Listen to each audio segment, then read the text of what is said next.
From Wrigley Field in Chicago, it's Major League Baseball at its best as the Chicago Cubs entertain the Pittsburgh Pirates. It's a beautiful day for baseball. Hello again, everybody. This is Harry Carey at Wrigley Field, where the Cubs will open a 3-game series against the Pittsburgh Pirates. A strange thing about the Pirates this year. Number one, they're last in the Eastern Division with a record of 4-8, but don't let that fool you. They won't be there long. But what is amazing to me is, here's the Pittsburgh Ball Club, always known for its great hitters, the hitmen they call them. Well, would you believe they're next to last in team batting in the National League, but look where they are in team pitching. They have the best earned run average in the entire league with an earned run average of 2.73. So it's an entirely different sort of a ball club, as you heard Chuck Tanner talking with Vince Lloyd before the game. It'll be Rick Rhoden who, one thing Arnie Harris just reminded me of too, he tried to ask me a trivia question, but I was up bright and early today, and he says, what's the first thing you think of when I tell you Rick Rhoden is pitching today? And right away, I remembered it. I said he grounded into a triple play started by Ron Say a year ago.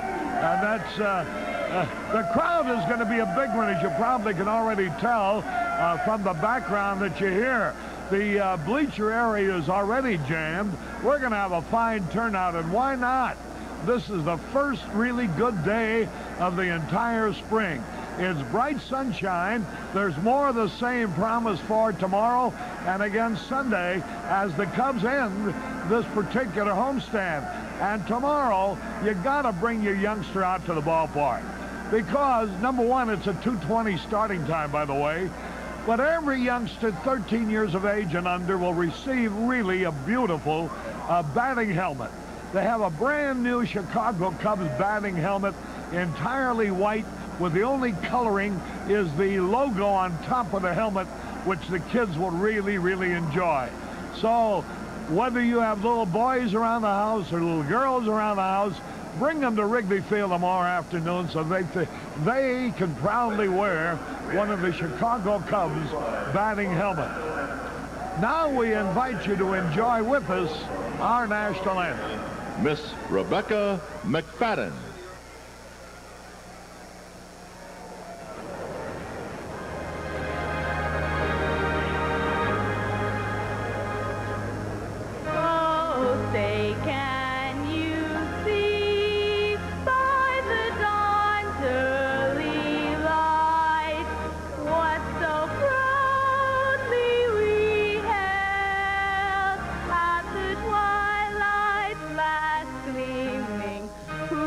Stripes and bright stars through the perilous fight. Oh, the ramparts we watched were so gallantly streaming, and the rockets red glare, the bombs bursting in air, gave proof through the night that our flag was still there. Oh, say does that star-spangled banner yet wave o'er the land of the free and the home of the brave?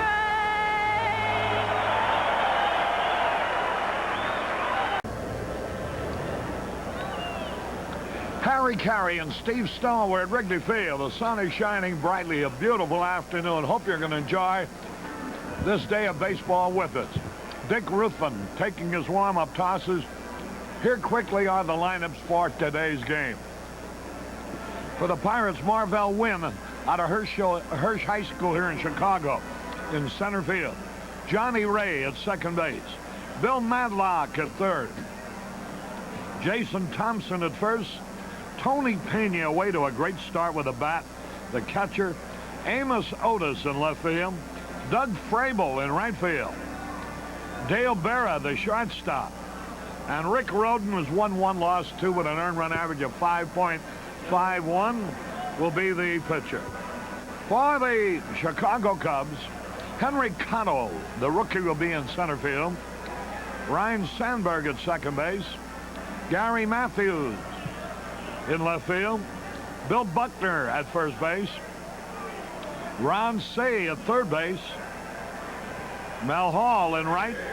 Jody Davis, the catcher. Larry Boa, the shortstop. And Dick Ruthven, who's won 2 and lost none with an earned run average of 3.20, will be the pitcher. We're ready to play baseball with the umpires. Bruce Fleming behind the plate. Jim Quick at first. Lanny Harris at second. And John Kibler at third. The sun shining brightly. We have in excess of 15,000, it would appear, on hand, and the crowd is growing by the moment. First pitch of the ball game. Wynn takes a strike. Good fastball. Marvell Wynn hitting .333 for the young season. Hit .306 against the Cubs last year. A breaking ball a little bit low. The count evened up, a ball and a strike. Ruthven beat the Pirates twice last year with a 1.69 ERA. 1-1 pitch. Ground ball up the middle is going to go for a hit. Nice play by Sandberg, but no play at all. He fielded the ball, but couldn't make a throw. There was no chance with the speedy Marvell Wynn going down the line. The infield grass is very high, and that's what kept the ball in the infield. Sandberg was able to get over there, and Marvell, who hit .243 last year but played a stellar defensive center field for the Pirates, has started out this young season hitting the ball pretty well. .333 coming in. Here's Johnny Ray, a switch hitter, hitting .326. Batting .309 against the Cubs for his lifetime. Fastball a little bit outside. Really a strange record between these two clubs last year. At Wrigley Field, the Cubs won 8 out of 9. But at Three Rivers Stadium in Pittsburgh, the Pirates won 8 out of 9. So they're 9-9 for the year, each winning 8 out of 9 on his home field. Who says home court advantage doesn't count? There's a strike at the knees. Wynn's tried to steal second base 6 times this season. He's been successful twice. So Ruthven will keep a close eye on him at first. A ball and a strike. Quick throw on the runner back. Ruthven has always had a little difficulty holding runners on. They even change his pitching technique out there a little bit to shorten up his motion. Strike on the outside corner at the knee, and Johnny Ray sings cry on that one. He's a switch hitter. He's got more power from the left side. He feels he's a better hitter from the left side, and that's unusual because he's a natural right-hand hitter. He started switch hitting in high school when he said he saw that curveball breaking away from him. He didn't like that. He'd rather have it breaking into him. 1-2 the count. Into the dirt. Good save by Jody Davis. Frank White hit a homer to get Kansas City started out in front at Cleveland, but then Andre Thornton came back with one on, and Cleveland leads 2-1 at the end of 2, and they only have their game underway in the Major League. 2 balls, 2 strikes. Watch Marvell Wynn here. There he goes. The pitch low inside. No play, ball 3. And the Pirates steal second. The pitch was low, and Jody Davis couldn't handle it. Dropped it. And by then, of course, there's no play. So now they're in a position to... That's his 3rd stolen base in 7 tries for Marvell Wynn. 3 balls, 2 strikes. The pitch. Lined in the left center, and it's a base hit. Wynn will be held at 3rd base, and the Pirates are away to a great start. Runners 1st and 3rd, nobody out. The ball was hit sharply in the left. Wynn had to hesitate because there was a chance the ball might carry to Matthews.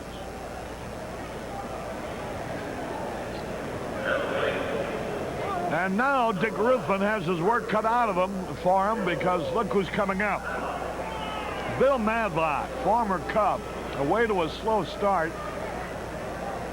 Hitting .328, plagued with injuries, .328 for his lifetime against the Cubs. Bouncing ball, they're going to go for the double play, giving him the run out at second, out at first, 1-0 Pirates. The ball is sharply hit right back at Ruthven, who didn't hesitate. He could have gotten the man at the plate, but he preferred the 2 outs.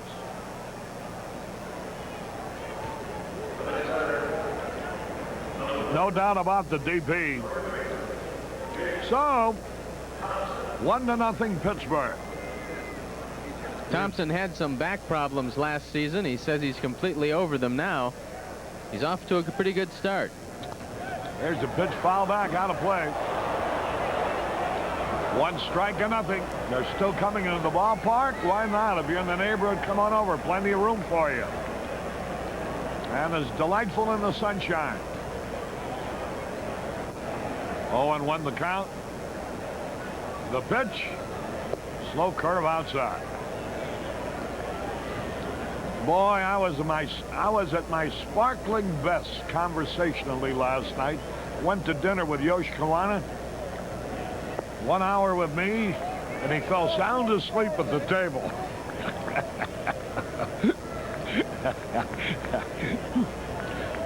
Hal Binion. Here's the pitch. Swung on, ground ball to the second baseman. Sandberg's got it over to first. Easy out. Yosh's favorite place is Binion's. And boy, I just dazzled Yosh and Hal Binion and Danny Pierce and George Murtaugh and a lot of the other. That's quite a place for lawyers, I found out. I dazzled them so I put poor Yosh Kawana sound asleep. 1 run, 2 hits, no errors, and nobody left. We go to the bottom of the first. The Pirates are out in front 1-0.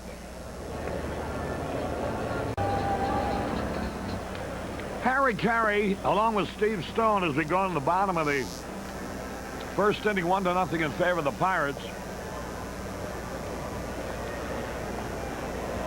Get well wishes to Foster Butler, recuperating from an automobile accident at Michael Reese Hospital. He ran into his friend Lee Thomas. Passed along the information last night, and Binion's. We go into the bottom of the first. Henry Cotto batting .304.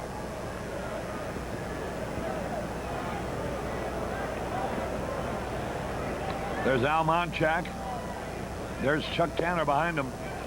Boy, Chuck has had Al Monchak and Joe Lynette with him ever since he broke in as manager of the White Sox in '71. Wherever Chuck goes, they go. A ball and a strike, and 2 good baseball men.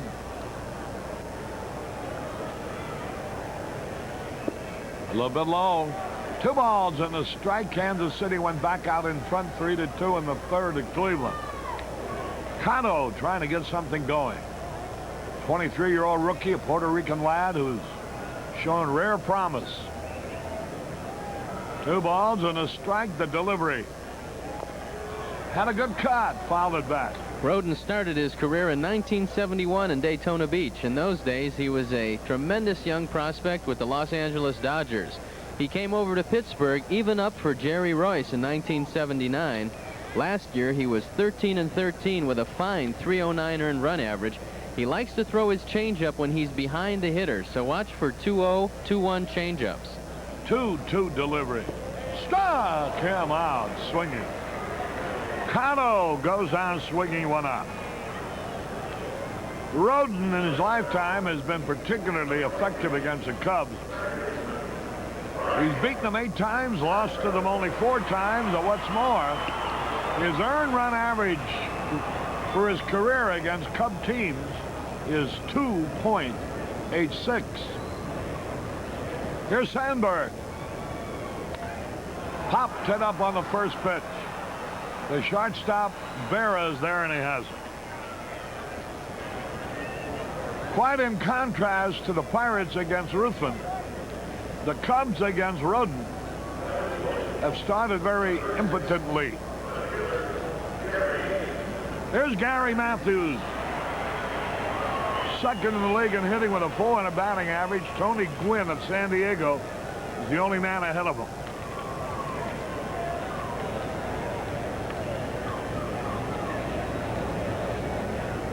Good fastball, boy. Roden is sharp.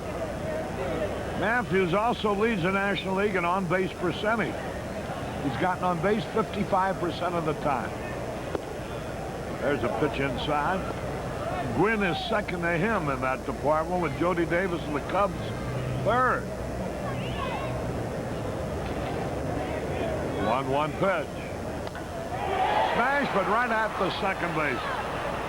Johnny Ray throws him out, and the Cubs are down in order. 1-2-3, nothing across at the end of one.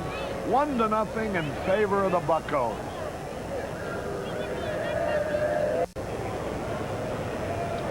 Harry Carey back at sun-kissed Wrigley Field as Tony Pena, one of the premier catchers in baseball now, this youngster. I don't know, he's certainly, I'd say he's gone ahead of Gary Carter in the National League. And I don't know anybody except maybe Parrish in the American League that might compare with him. Steve? Oh. The delivery. Half swing and he fouls it up. Bill Madlock was talking about him before the game, and he said one of the outstanding characteristics of Tony Pena is that he's not afraid to learn. He still is learning, asks a lot of questions, takes instruction. And here's a guy who has particularly pounded the Cubs. 390 lifetime, 370 last year. So not too many Cub pitchers have fooled this young man, and he's shown surprising power this year. 3 home runs and 4 RBIs already. Only 26 years old. The world's his oyster. Is a ground ball hit. Buckner's got it. Pitcher covers the toss. He's out. Nice play.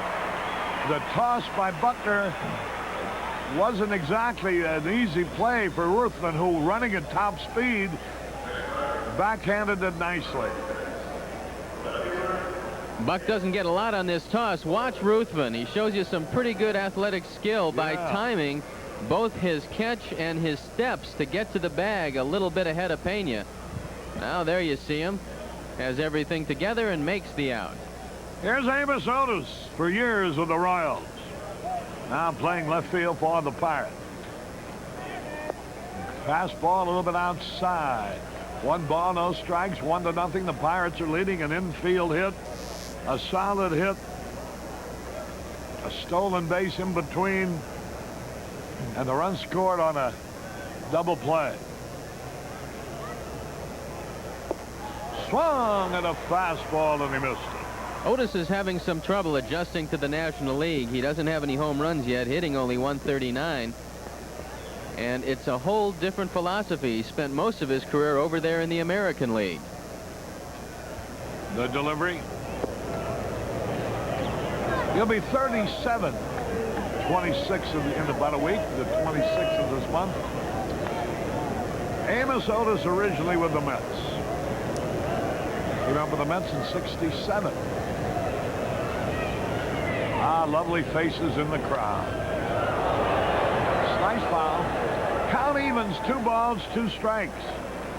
Talking to some of the Pirate players, they knew they were going to lose Dave Parker, but surprisingly, they feel that the loss of Mike Easler is going to hurt them more. Easler, tremendous against right-hand pitching, really supplied a lot of power to the Pirates. He's gone to Boston for John Tudor. The pitch. Fouled it out of play again. 2 balls, 2 strikes. Well, Pete Van Auken's Peoria Chiefs, after losing their season's opener 12-1, bounce back the next day or so with a double win. I guess their weather's improving down there too. 2-2 pitch. High ball, 3 to Otis. So Ruthven with a count of 3-2. Otis, a good fastball hitter. 1 out.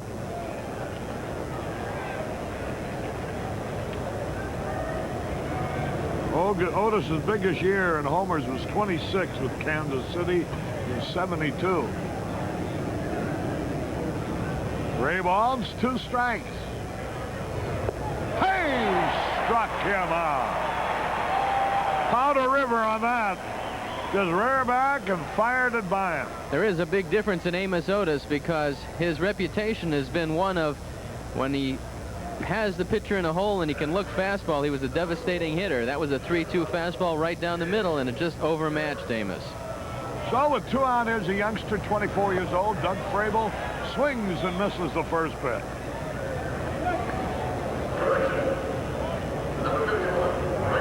What kind of hat is that? Nice going, Arnie. You sure find him, buddy.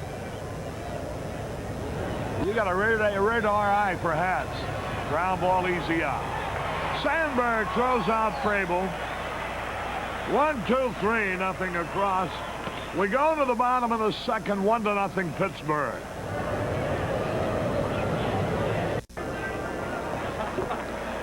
Harry Carey and Steve Stone as we go in the bottom of the second.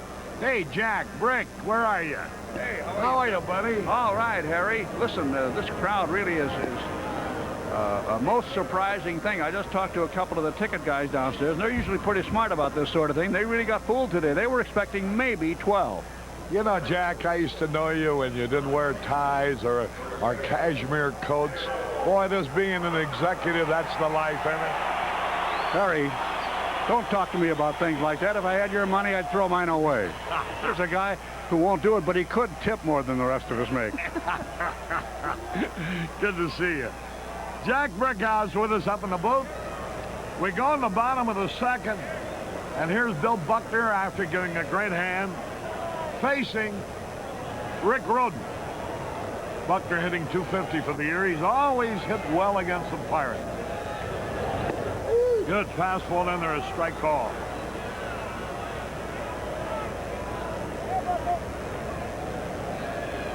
Buckner finds himself in a unique situation, having to stay loose, not knowing when he's going to play. It's a little difficult for him. We saw him running after the game yesterday. There's the fastball a little bit wide. A ball and a strike. Tommy Bettenhausen celebrating, or Tammy celebrating her 16th birthday. There's a smash, but right at Ray, the second baseman. 1 man out. That ball was hit hard, but right at him. There is Ron C. hitting .200 with 2 homers. 1 man out, nobody on. 1-0 Pittsburgh.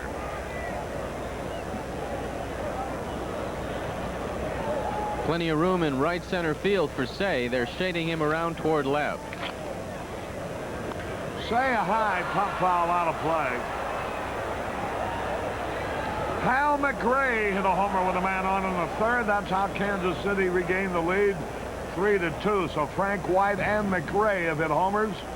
McRae's with a man on. Andre Thornton hit one with 1 on for Cleveland. Good curveball in there. They're here from Northwestern University's Traffic Institute. The 1984 class.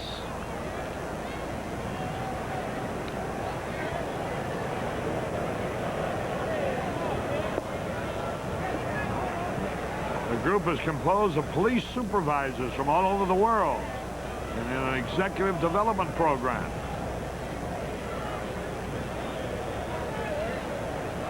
One and 2 is the count on Say. Strike 3 called a breaking ball.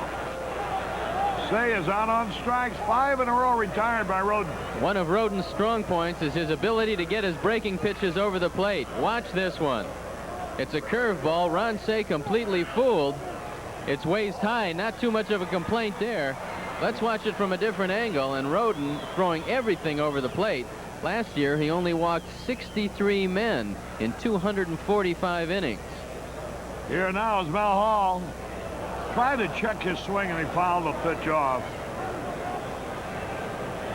They're here from the faculty from Plainfield High School is on hand here today. One strike. 2 out, 5 in a row retired by Rick Roden. He can be tough. There's a curve low and outside. The count evens. A ball and a strike. Pirates out in front 1-0. Same 2 teams tomorrow. 2:20 game.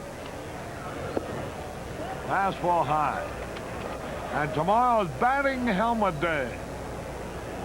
We'll show you that beautiful white batting helmet with the Cub logo on top. Ball high, ball 3.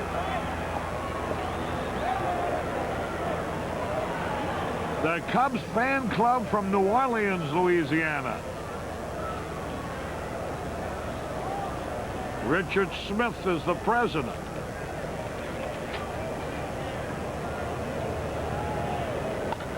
Line drive, left field, base hit. And Mel Hall is lined to single to left. He hit that ball on the button. Here's Jody Davis.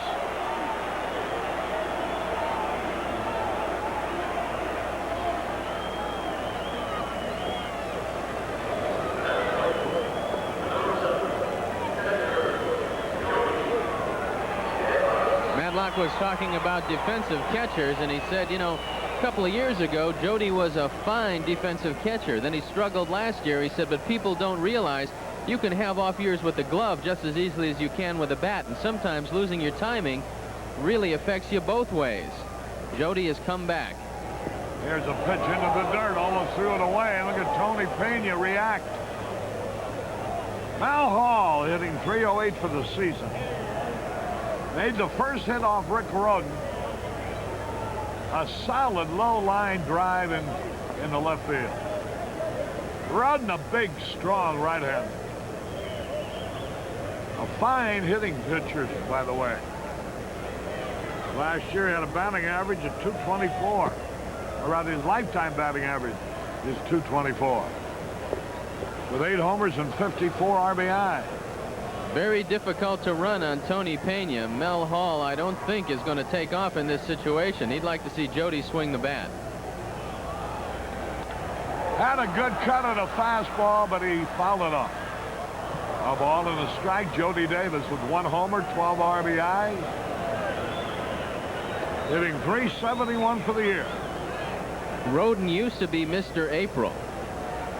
He won his first 13 starts of his career over a few consecutive Aprils. Then he ran into some problems. He's still 14-7. Now the pitch. Curve, a dandy. He took something off on it. 1-2 is the count. You can tell when the curveball's a good one if you watch the reaction of the hitter. On that pitch, Jody's knees buckled a little bit, and he just took it as it broke sharply over the outside corner. Now the stretch. Rick Roden breaks his contact with the rubber. This homestand will conclude with games tomorrow and Sunday against the Pirates. Outside, boy, he's throwing hard. 2 balls, 2 strikes. This is the only game of the National League this afternoon. There's one in the American League. Another one just getting started. Cleveland has tied up Kansas City 3-3 at the end of 3. Mel Hall is back.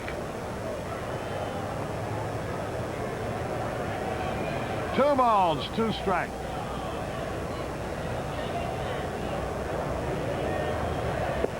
Held up, ball 3, and now it's the automatic go. With 2 out on the 3-2 pitch, Mel Hall will be going, which means on any kind of an extra base hit, he'd score all the way from first base. He can get a little bit of an extra lead at first. Jason Thompson is off the bag, playing behind him just a little bit. There he goes, and here it is. Swung on ground ball to the second baseman. Juggles it, picks it up, throws, still gets it. Jody Davis rolls out. Johnny Ray fumbled the ball, but fortunately for him, it fell right in front of him, and he was able to recover in time. No runs, 1 hit, no errors, 1 left. At the end of 2, the Pirates are out in front, 1-0.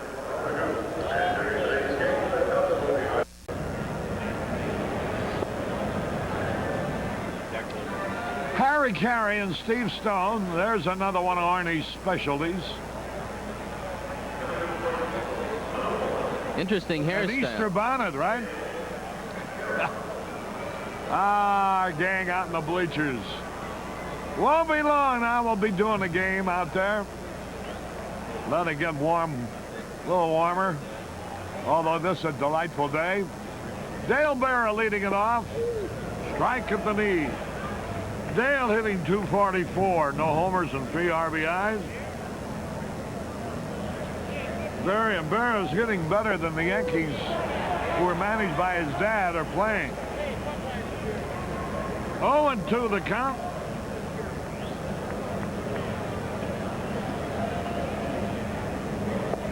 Just missed with a fastball. Last year, Berra had a pretty good power year. 10 home runs and 52 RBIs. He tried to increase his power statistics. This year, the RBIs are okay, but the home runs are down. Here's a pitch foul on a play.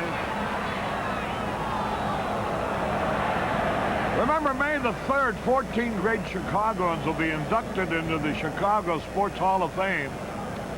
Good friends like Nick Cladis, Alex Agassi, Minnie Minoso, Judge Norman C. Barry. There's strike 3 call. Berra call out on strikes. Strikeout number 2 for Ruthven. Proceeds from that event on May the 3rd at the Conrad Hilton Hotel will go to the Special Children's Charity, the fundraising arm for the Special Olympics for the mentally retarded children, which is a Chicago Park District program. This is a recognized and tax-deductible charity. 1 ball, no strikes on Rick Roden, a good hitting pitcher. Fouled it back.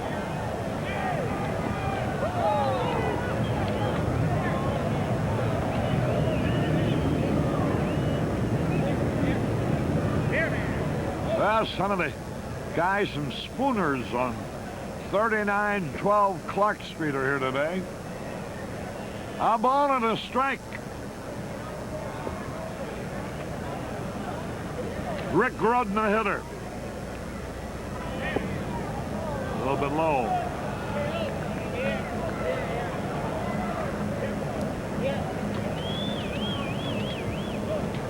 Well, those Dodgers get great pitching. There is a one-hopper to Sandberg. Easy out. See where they pitched another shutout last night. Seems like every time they win, they shut you out.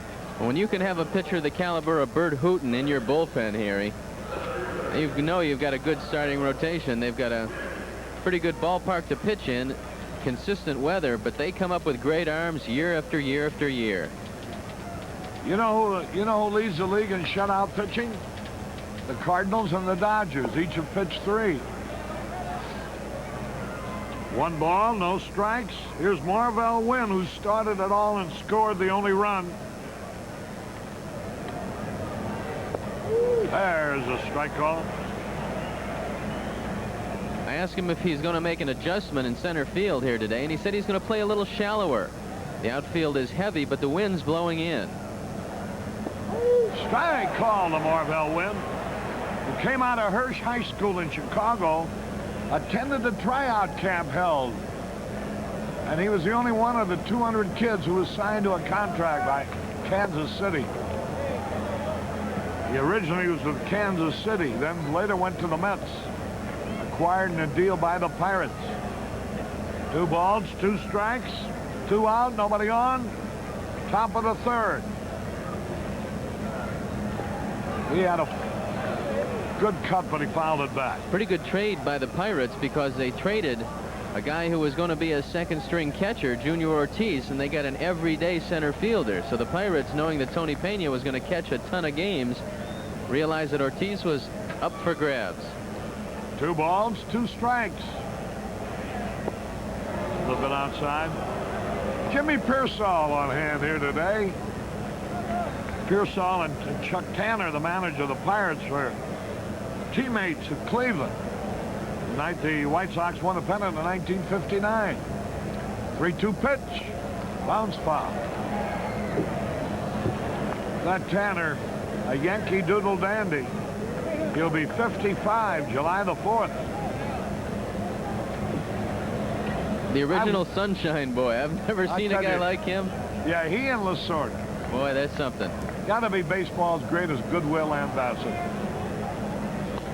Smashed on the ground. Big hop. Nice goal, Larry. That's the kind you like to see come to you.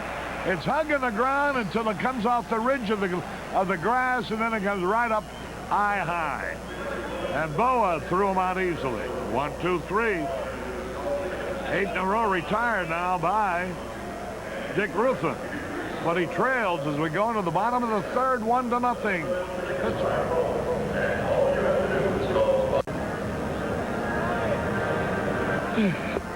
Harry Carey back at Wrigley Field. We go in the bottom of the third. The Pirates are leading 1-0. And I'm just looking here at Chuck Tanner. Look at the uniforms he modeled.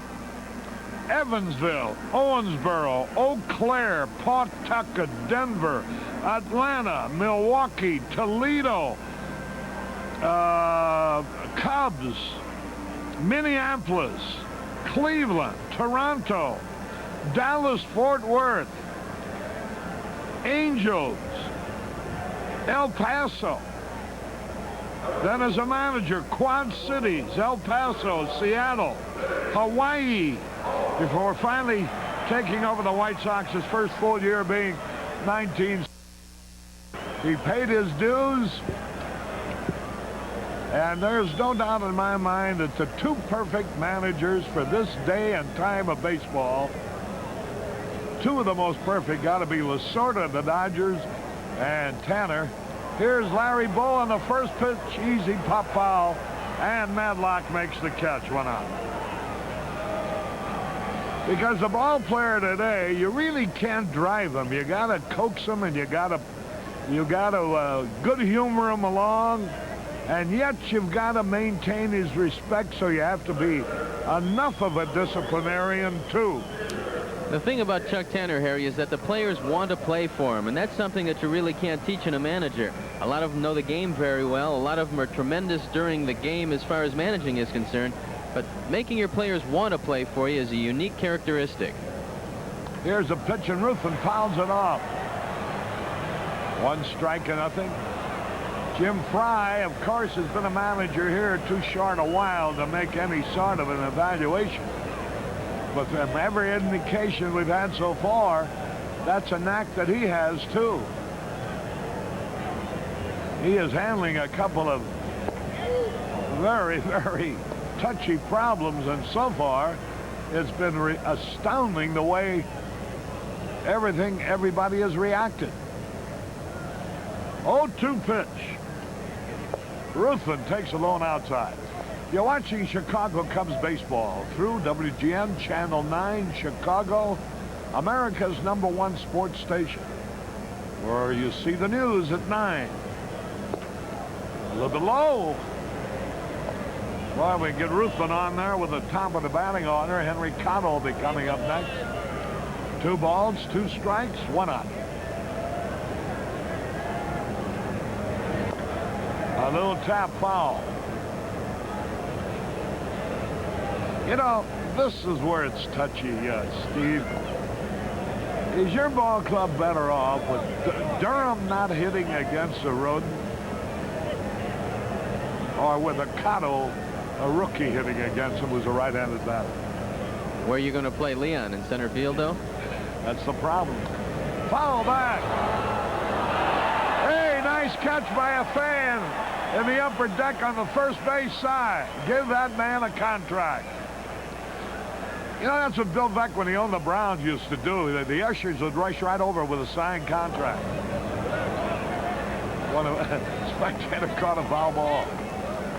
2 balls, 2 strikes, 1 out, nobody on.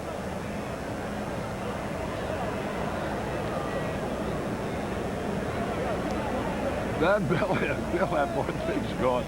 Then he would have his grandstand managers day where when a runner got on base, they had a section, and they would hold up a sign whether they wanted the manager to sacrifice or steal or hit away.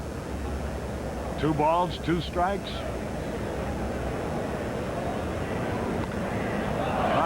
play. Those are the kind of things you can do when your team is so bad they only win about 40 games a year. You have to do those things to keep people in the ballpark. Nice earmuffs. Look at that. The Cubby earmuff. 2 balls, 2 strikes. Fly ball, center field, Wynn going back. He can't reach it. Here goes Ruthven on his way to second with a double. Holy cow. We got hairy-chested sluggers among our pitchers. Marvell Wynn talked about playing a shallow center field, and he gets burned on this one. The outfield is heavy, and he just can't get to the ball. And Dick Ruthven goes into second base with his second double of the year. Watch it again. Hey, listen. For Ruthven, that is his second hit, his second double.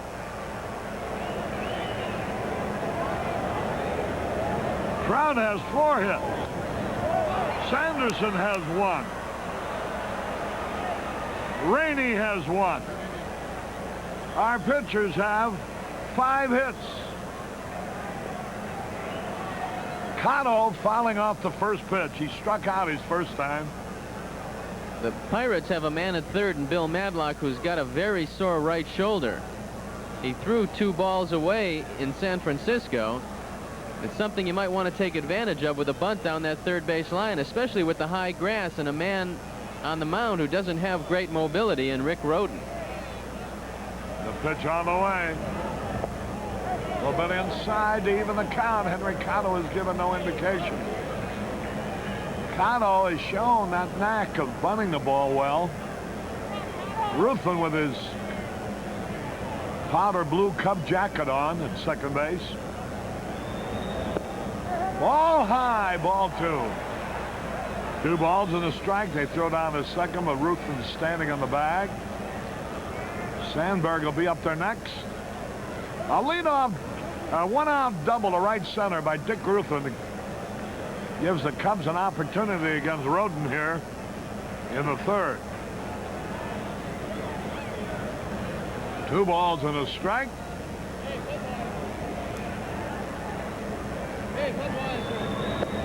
Ball 3. 3 balls and a strike. Cub pitchers on the year hitting .258 with 6 RBIs, so they're not losing much when the pitcher comes to bat. 3-1. Let's see if they take or swing here. The delivery. He was swinging and he fouled it off. Full count, 3-2. Henry Cotto, 23-year-old rookie outfielder. Hey, look out.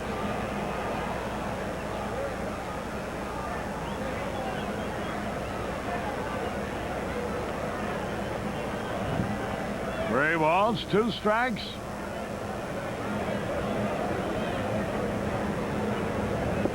Ball 4, he walked him. That's a first base on ball given up by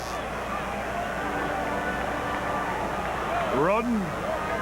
And now here is Sandberg, who ordinarily hits well against the Pirates. .290 over his career with 5 home runs. Rhoden had only walked 2 men in his previous 16 innings this year. He generally has pinpoint control. Runners at first and second, 1 out. The outfield, look how shallow they play Sandberg in right field. Frobel playing him very, very shallow. The ball gets away. The runners are going to advance. A wild pitch. The ball broke into the dirt. It's a slider that just gets away from Pena. This is a play that he could have made. He doesn't. It's a wild pitch number 1 for Rick Rhoden. And now Madlock has come out. He's going to have a word with him. So runners at second and third. The tying run at third base. Go ahead run at second base. Remember, batting helmet day tomorrow and Easter Sunday attraction the following day. Oh, then Arnie Harris will go wild with those Easter bonnets Sunday. Here's the pitch. The low ball 2, and Gary Matthews is on deck. Let's see right here if Roden follows his pattern and comes up with something off speed, either a curveball or a changeup. It's 2-0, and Sandberg should be looking fastball. 2 balls, no strikes. The pitch. Fly ball left center field is going to be base hit. 1 run is in. Boy, I was afraid Ruthven had broke too soon because the left fielder might have caught that ball. But he scooped it up on a pickup. Ruthven talking now to Gary Matthews. Watch his play. Watch it. It's a slider on the outside corner that Rhino pulls. A fortunate play for Otis. He's able to stop that ball from going by him, but he's got no play as Ruthven scores. So the double turned into the first Cub run. Well, the pitcher yesterday, Steve Trout, scored the first run after getting a leadoff hit.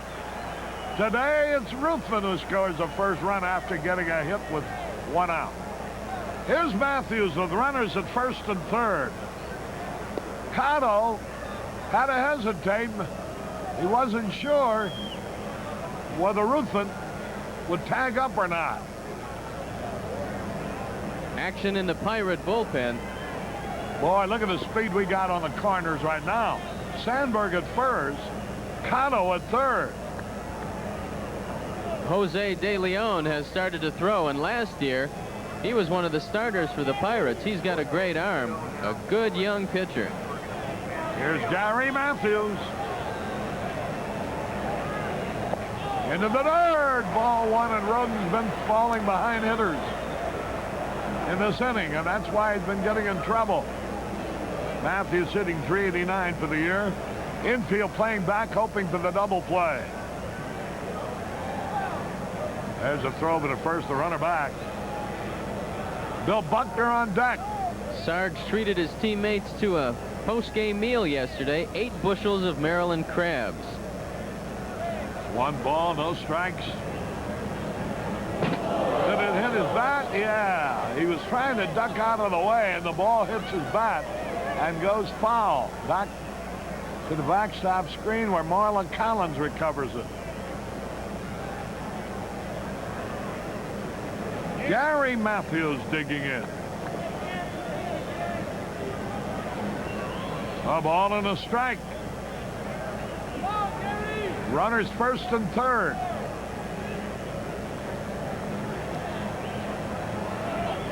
Time call. Matthews steps out of the box.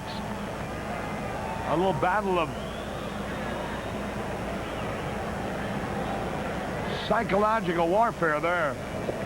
Held up again. Ball 2. He's throwing a lot of breaking balls to him, all low and away.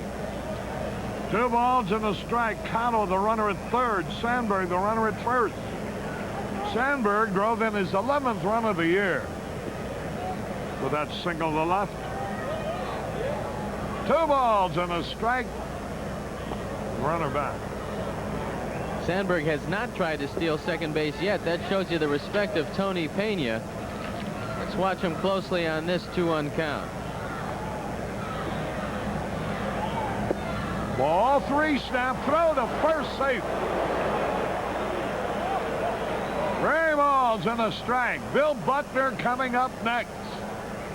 That could be a good pitch, Sarge. Boy, what an asset this fella has been to the Cubs already. 3 balls and a strike.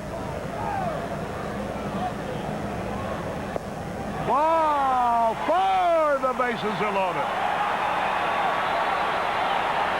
For Bill Buckner, and listen to the crowd.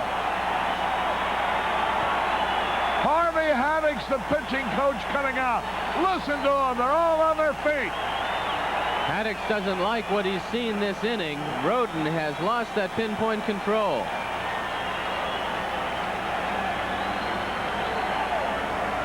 There you see him talking to Roden, and Roden's had some trouble here in the cold weather, perhaps getting the feel on his fingertips. And now it's a complete Pirate meeting on the mound. They have everybody on the mound but Jason Thompson over at first base. Isn't there a limit as to how many men can be on the mound? I thought it was only 3. I think in the American League there is a limit, Harry, but in the National League they let pretty much anybody come out there who would like to. And now Bruce Fremming wants to break up the conclave and get on with it. Buckner with 2 career Grand Slam home runs. The bases are loaded. The infield will play back. A chance right here to really go a long way towards winning this ball game. Bill Buckner hit the ball hard his first time, but out to the second baseman. You can hit him out of here today.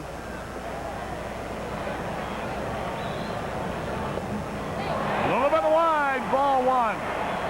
A slider. 1 ball, no strikes. Buckner hitting .235. Oh, I tell you, I always have had high respect for Buckner, but never any higher than it is today. He has been a real thoroughbred in this situation. 1 ball, no strikes. Good fastball over the outside corner. He thought it was low and away. Bruce Fremming says no, it was right in there. Marvell Wynn is playing Buckner a shade into left center field, so if he can get around on a fastball, he's got a lot of room to hit it into right center. It looks like Roden is just going to throw him away and take his chances out there. Let's watch the fastball away here. 1 ball, 1 strike. Ground ball, double play, throws to the plate for 1, over to first. Buckner hits into a double play. 1, 2, 3. And boy, oh boy, there was a chance to have a big inning. 1 run, 2 hits. No errors, 2 left. Milo will be joining Steve here in a moment. This is Harry Carey at Wrigley Field. At the end of 3, it's all tied up 1-1.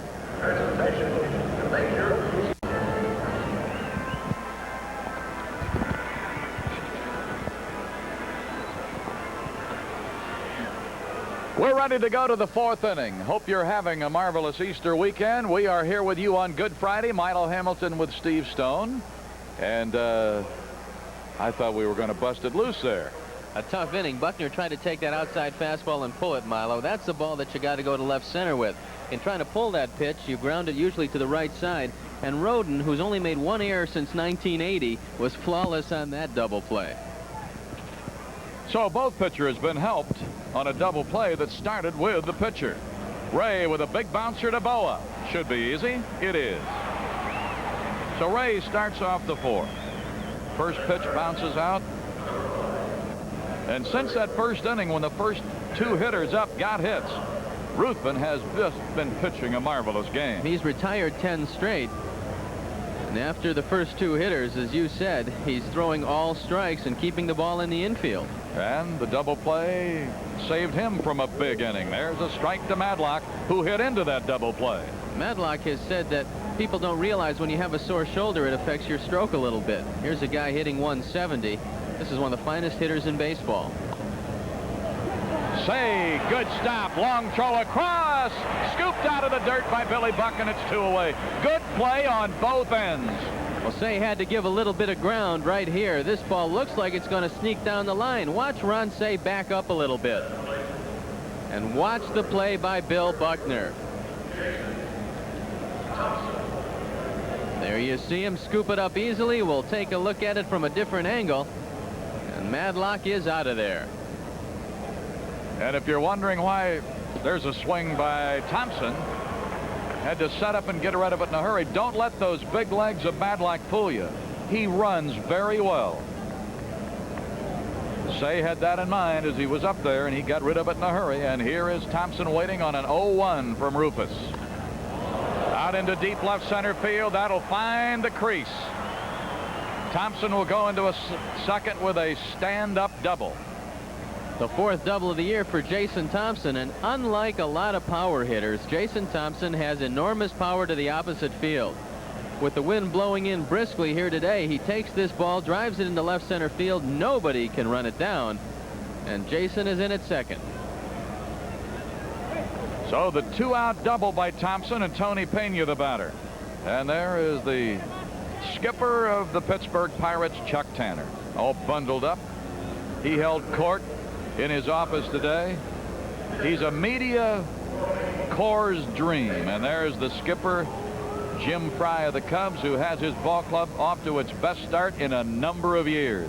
Milo, the enthusiasm of Chuck Tanner is contagious with his coaching staff. Last year I talked to Bob Skinner, and he had really just gotten under Chuck Tanner, so he really didn't realize what they did over there. This year I went to talk to Skinner, and I said to him, how do you think not having Rod Scurry in your bullpen is going to affect the club? And he said, well, look, we got a guy named Chris Green, a left-hander, 6'4", 215. He throws the ball great. I said, Bob, he was 0-9 in AAA. He says, yeah, but he's got such a good fastball. So they're always looking for the bright spot. Well, it was the other day when they made 6 errors in the game, and Tanner held a clubhouse meeting and said, hey, this is a good club. They all went out of there 9 feet high. Fouled off by Pena. Pena, who bounced out to Buckner in the second. And Rufus made a good play on the end of that play on Pena in the second inning, because Buckner gave it to him down a little, and when you're searching for that ball and then trying to find that bag, it's tough, but Rufus handled it flawlessly. Strike one the count to Tony Pena, Pirate catcher. Runner at second right there, Thompson with his lead. Score tied 1-1. We're in the fourth. Oh, good velocity. And if Tony Pena, who has really pounded Cub pitching, does single to center field, we could see an interesting situation, because Henry Cotto has a fine arm. He'll come get the ball aggressively and then fire. Thompson doesn't have good wheels. Let's watch Ruthven. He's going to be very careful with Pena in this situation. Pena is still a free swinger.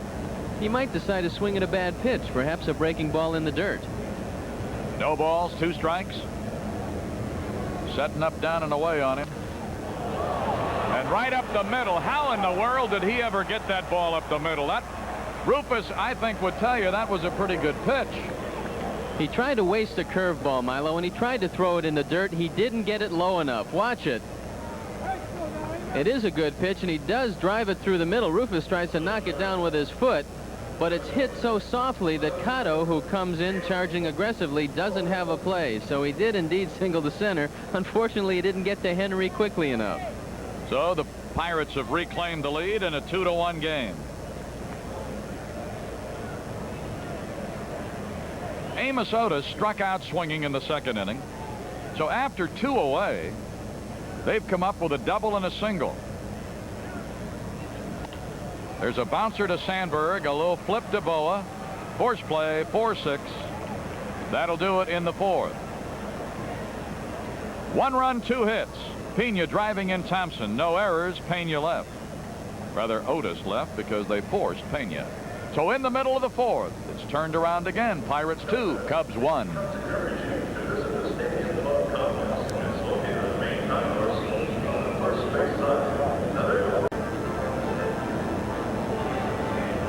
Bottom of the fourth inning.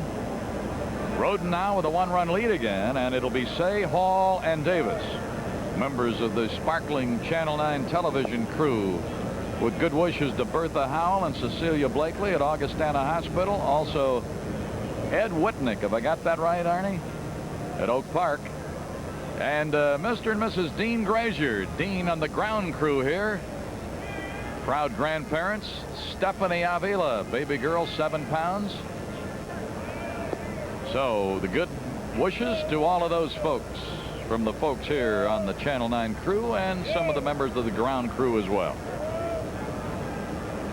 The Pirates have been struggling a little bit, and one of the reasons is a new look in that outfield. When you don't have to look at Dave Parker, you don't have to look at Mike Easler. A right-hand pitcher has a little bit of an advantage.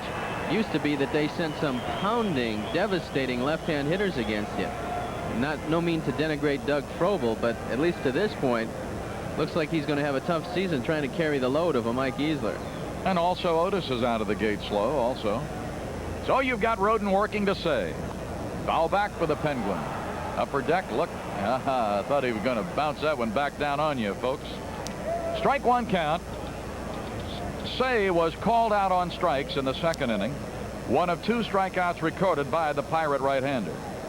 Rick Rhoden, they asked the umpire to look at the ball a few times in that third inning. Looked like it got to him a little bit. He ought to be used to that now. There's a high fly ball, left center, right into the teeth of that wind. And left fielder Otis will make the play, and it's 1 away. To get a ball out of here today, you're going to have to hit a low line drive like the one Brummer hit here the other day. They were going out in batting practice before the game, but no high fly balls were going out. And also the outfield, as heavy as the turf is with all that rain we had, a tweener is going to be difficult to get to the outfielder. So line drive hitting is the way to go today. Mel Hall had a base hit in the second inning, started another streak after having a 13-1 stop yesterday. Shallow left center, and Otis right there. Oh, make mine vanilla. And that one was not the surest catch I've ever seen. The wind took it at the last moment. And Otis has got to get used to the parks around the National League. He spent the overwhelming majority of his career with the Kansas City Royals. He played on AstroTurf most of his career, and now he has to see the National League parks around the league. Here's Jody Davis. Swing and a foul up to the right. Now, Amos's at-bats in this park, or playing in this park, would have been a long time ago in the 60s as a member of the New York Mets.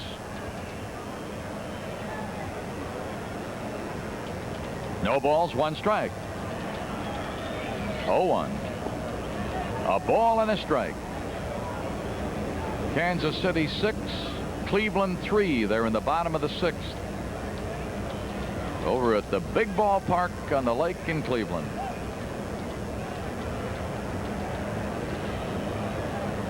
One.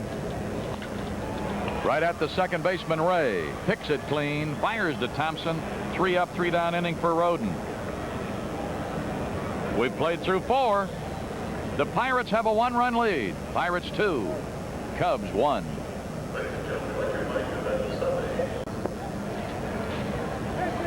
Moving along to the 5th inning. I guess if you're out in the sun, it's warming up. Steve, you always did like good-looking redheads. Yeah, but I like them to wear coats in this weather. Milo Hamilton with Steve Stone. Cubs and Pirates, opening game of a big holiday weekend here. Hope you're making plans for tomorrow and batting helmet day for the youngsters.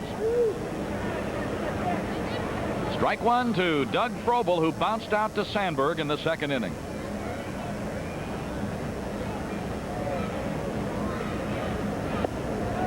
A ball and a strike. If Frobel's had one problem, like most youngsters, it's been selectivity. He's not swinging at pitches that he can handle. Consequently, the low batting average. Over to the left side. Matthews got a long run to come over, and he is going to be there. He covered some real estate for that one, Stoney. That ball was slicing away from him, as a left-handed fly ball will do when hit to left field. Watch Matthews come over in the heavy turf and pull this one down. And Sarge, who had some problems with the glove in the early games, is showing you that he's a pretty decent outfielder. He came a long way. Dale Berra was called out on strikes in the 3rd. Opens up with a swifty. Ruthven pitched. I don't know if you can pitch. I guess everything is relative, but he just moved the ball around on Berra the first time up. Caught him looking and got him on a strikeout. High that time, 1-1. California and Toronto are scheduled later this afternoon. 1-1 from Ruthven. High pop off to the right. Will it come back? I don't think so. Pretty tough with that wind blowing straight in today. There's some at-bats when you expect to get 2 hittable pitches, and a lot of times a hitter will expect to see at least 1 hittable pitch, even at the major league level. Last time Berra didn't have that luxury. He saw 3 perfect strikes from Ruthven, and it sent him down on a called 3rd. All right, ready for a 1-2. Big hopper Sandberg moved quickly to his right, sets up and gets him, and it's 2 away. Berra out, second to first. Sandberg to Buckner. Talking about that Toronto game, We thought they were going to be playing, but they're going to delay it. They've got such a big crowd arriving at Toronto today, they're going to delay the start of that one. That's a nice reason to delay a game. It'll be pitchers in that ball game have already been posted. They're probably about ready to warm up. And it'll be Witt for California, 1-1, and Leal, 2-0 for Toronto. Fouled off by Roden up to the right. Toronto off to a good start, 9-4.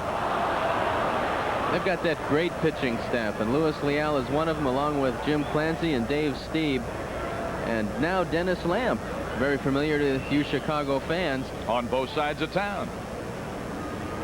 0-1. Ball. Last time up, Roden bounced out to second.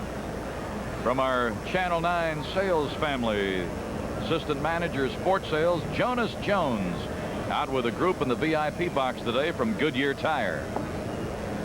2 balls, 1 strike. Bob and Betty Weiler, Victor Melgoza, George Rodriguez. Latachia is here. Latachia Villagomez. Joe Corneo looking at me and says, hey, you got that right. So great to have the Goodyear Tire folks out with Jonas Jones, who's busier these days than a one-arm paper hanger with his immediate boss, Jake Findlay, still recuperating from surgery.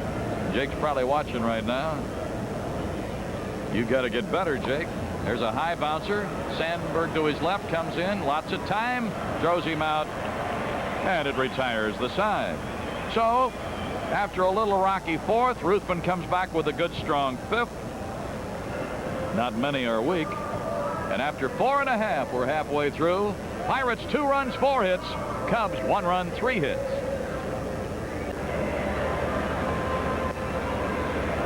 Oh, I was going to tell Rosenberg to go fly a kite, and look what he took it to heart. Come back, Rosie.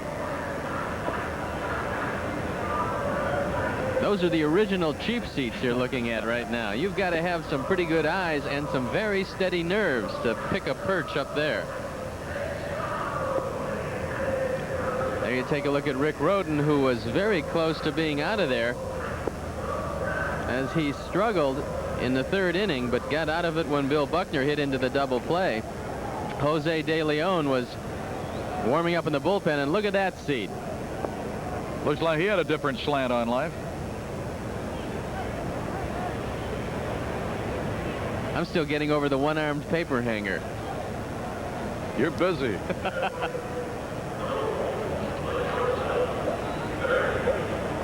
Rosie and Steve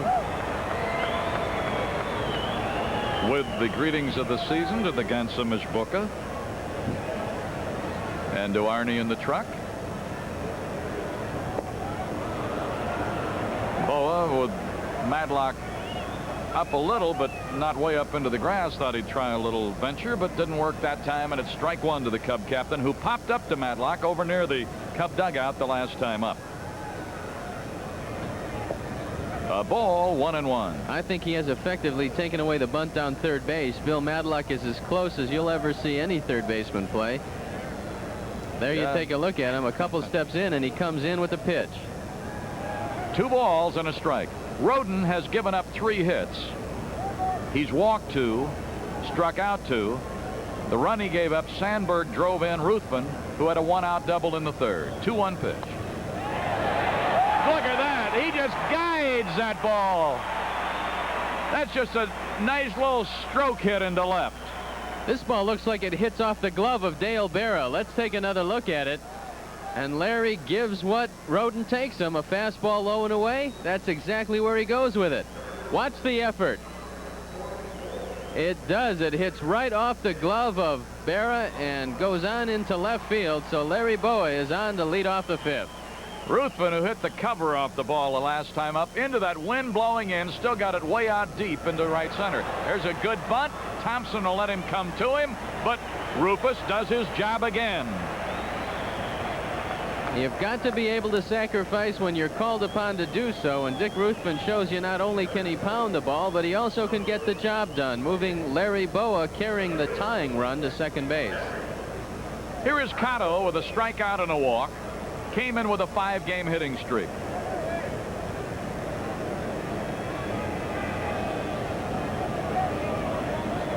Look at Boa leading at second. A strike. Cotto, the last time up, was very patient, especially considering that he had struck out against Roden in the first inning. He had a good eye on a couple of pitches that were down and ended up with a base on balls. 0-1. Good cut. I think the one ingredient that characterizes Henry Cotto is that he doesn't try to do more than he can do. He's not up there looking to hit the ball out of the park. He realizes that to have success in the major league level, he's going to have to bunt every now and then, and he's going to have to hit the ball the other way and hit down on the ball. When he hits fly balls, he's doing himself a disservice. Roden ready. 1-2.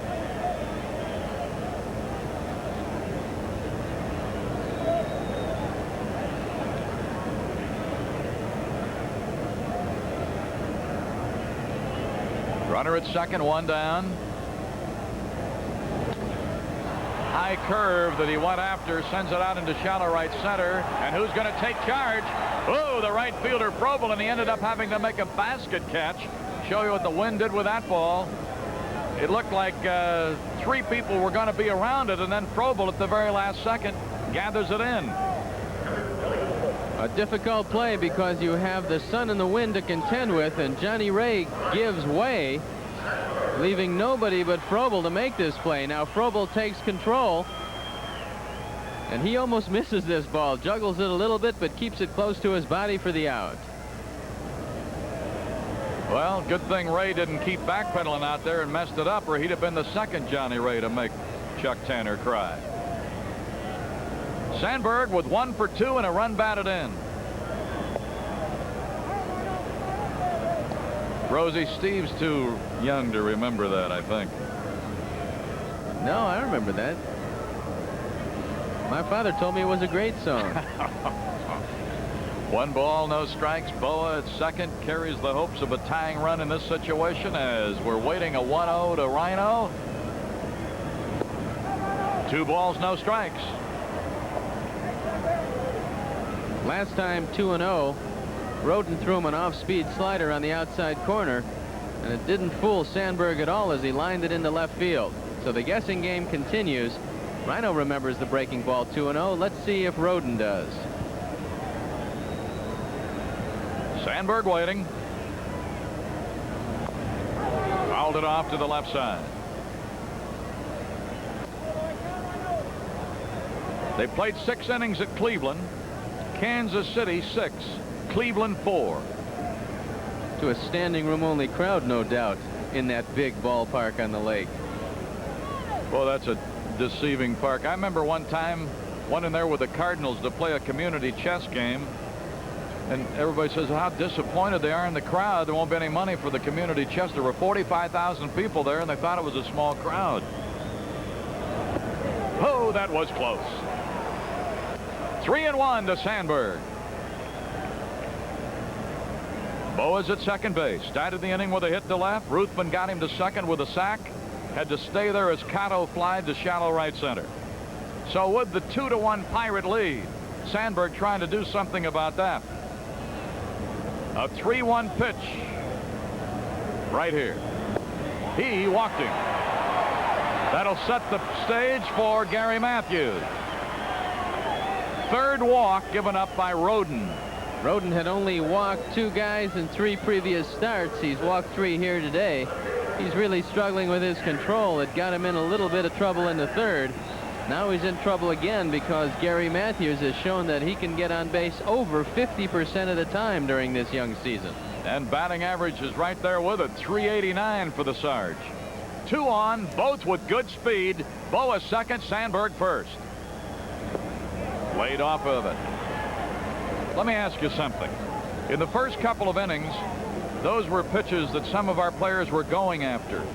I got a feeling after the first time through the order, there was a little conversation down there. They've laid off of that low stuff from him now. There's a high fly ball, deep right field, going, and gone. A home run that kicked back onto the field, but it was up in there long enough. His second second home run as a Cub. A 3-run blast. The Sarge gets the high five, and the Cubs crowd is going crazy at Wrigley Field.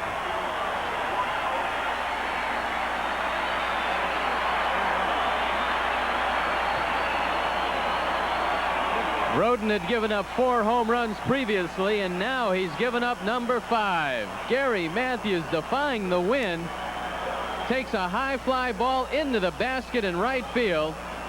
3 RBIs, giving him 7 on the year, his second home run. And of course, that means money for True Value to donate to Cubs Care. Ah, look at the Sarge. He's still bouncing. A strike to Buckner, 0-1.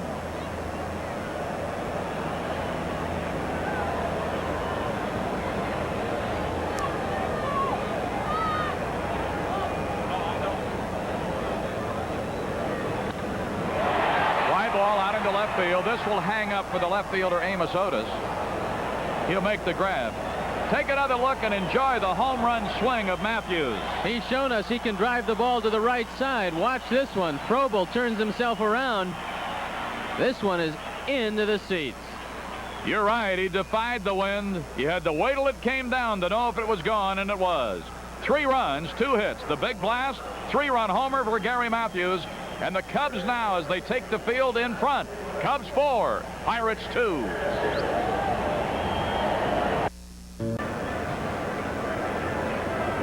All right, there's that right fielder going back. He's going to run out of room. And look where it comes down. He's a couple inches shorter than Dave Parker, but even Parker couldn't have hauled this one in. We're in the 6th inning. Marvell Wynn, the batter. He's 1 for 2. A strike. And by laying off that low pitch before, made Roden adjust a little. He brought that pitch up a little and paid the price. Look at Boa. Tricky hop. Good play by the captain. One away. Boa throws out a swifty. Marvell Wynn.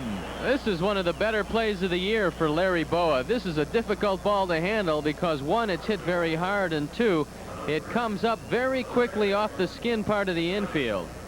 Marvell Wynn pounds this ball right up the middle, but Larry's standing there. He picks it easy and fires to first. Here's Johnny Ray. Has 1 for 2, a ball. Express our condolences to the family of Alex Foreman out in Cambridge on the Lake in Buffalo Grove. He watched this channel for sporting events for many, many years. He was a big fan of the Cubs, a big fan of Channel 9. Passed away yesterday at the age of 73.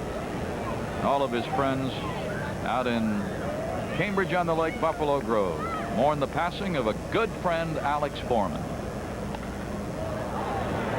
Gets it through the right side. Base hit Johnny Ray. He has 2 hits today, 2 of their 5. Hit column even at 5. Cubs lead in the score 4-2. And Bill Madlock, who is 0 for 2, will be stepping in. Jody Davis out talking for a moment with Ruthven.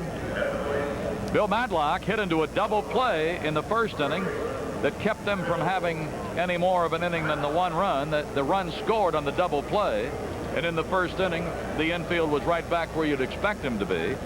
And that's all they got out of this inning after they had the first 2 men on. Bill Madlock, 1 ball, no strikes, 0 for 2 today. And as Steve said the last time he was up, that shoulder has gotten him off to a slow start. But he tried it today.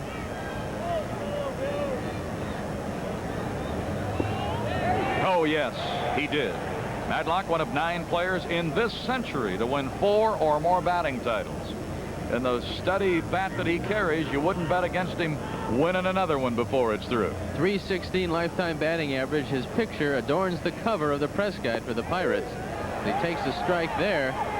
And Madlock, who is not used to getting off the slow starts, when looking over his record, he's had seasons of .354 and .339 for the Cubs, .341 and .81 for Pittsburgh, and .323 last year.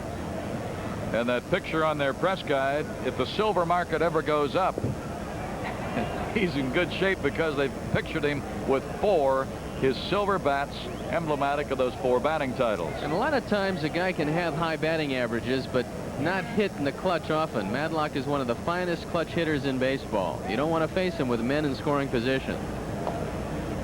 Fouled off. That was why it was such a big double play that Ruthven got on him in that first inning. One of the things that makes him such a fine clutch hitter is the fact that he's very difficult to strike out. Last year struck out only 24 times. In 1981 he struck out only 17 times. He's always in the low 30s for strikeouts. When a man makes contact and hits the way he does, he's a difficult man to face. And an Illinois native. There's a drive out into left field. It won't carry. Sarge will come on. Matthews there, and it's 2 away. Rufus says, blow, wind, blow. He didn't get much of that, but he has the uncanny ability to take inside pitches and hit to right field, Milo. But Jim Fry was talking before the game. When he was with the Mets, he felt he got beat 5 times in the late innings by Madlock.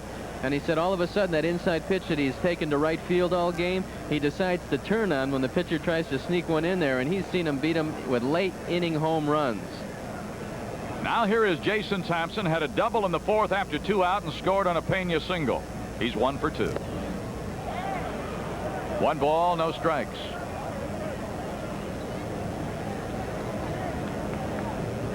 Arlington Heights represented here today in the big group from Claire Blackwell. He's dangerous to the opposite side. And it's right in the bottom of the basket. A home run for Thompson. And when he hit the double deep in the 4th inning, Steve pointed out that he has great power to the opposite side and got it up into that wind, into deep left field, and it just made the basket on a wind blowing right in at it. Matthews gives it the best effort. Watch him go back, make a leaping attempt. He's just not tall enough. If this ball sneaks in the basket for Thompson, his 2nd home run of the year. RBIs number 6 and 7, and that ties this one up at 4. All right, now here is Pena. Oh, I didn't think a left-hander would hit one out there today. Of course, we didn't think a right-hander would hit one the other way either, so I guess maybe it evened up. Willie McCovey told me a long time ago, Milo, that when the big guys hit him, you can forget about that wind. You won't find 2 bigger guys than Matthews and Thompson. They hit him right through the wind, both of them finding the basket, and both of them really hurting the opposing pitcher. Tied at 4, 6th inning. Pena the batter. Overswinging, almost spun out from under his batting helmet. 1 ball, 1 strike.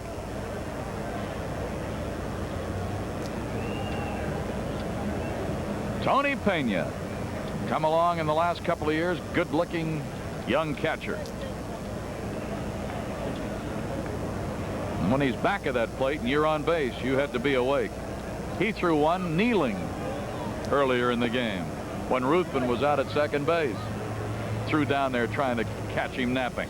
There you can see that he really has a good idea at all times where the men on the field are, because he saw Ron Say 4 steps in back of third base. He decided that he'd like to get on first base by laying one down. That one was out of the strike zone, but it was a good idea. Ruthven ready, and the 2-1. That's going to take off down into the left field corner, and Pena with his 2nd straight hit. Glide in with a double. 3 hits in the inning off Ruthven. 7 hits for the visiting Pirates. The Cubs have 5 hits. Pena continues to pound Cub pitching as he drives this one down the line. 2 for 3 today. We're going to have to make an adjustment on this fellow. We can't seem to get him out. He's hitting close to the 400 mark as a lifetime average against Chicago pitching. Amos Otis has struck out and hit into a force play. 10 degrees difference at the ballpark. It's 45 here, 55 at O'Hare. And Dickie Knowles, now he was scheduled to pitch tomorrow, wasn't he? Well, it doesn't look like he's going to make that start, because you see him starting to loosen up in the bullpen for the Cubs, and now there's a meeting on the mound. There you see Billy Connors asking Ruthven how he feels. It's a very chilly day, the wind blowing in here. Everybody going back to their positions. Larry to shortstop, and Jody Davis, who also wanted to have a word with Ruthven, is going back. Knowles has given up the hurry up sign in the bullpen. I wonder if that means that there's a move coming after the game regarding Rick Rushell. We'll get to that when the time comes. Right now, trying to get out of a jam. Pena second, 2 out, 2 runs in. We're tied 4-4. Boa fires on to Buckner. Otis outside retired. So they had the little conference. Ruthven got Amos Otis, dangerous veteran. But they get 2 runs on 3 hits. The big blow, a 2-run homer by Jason Thompson in the left field basket. No errors, 1 left. And in the middle of the 6th, the Cubs find themselves tied 4-4. We're going to the bottom of the 6th inning. He knows he's on.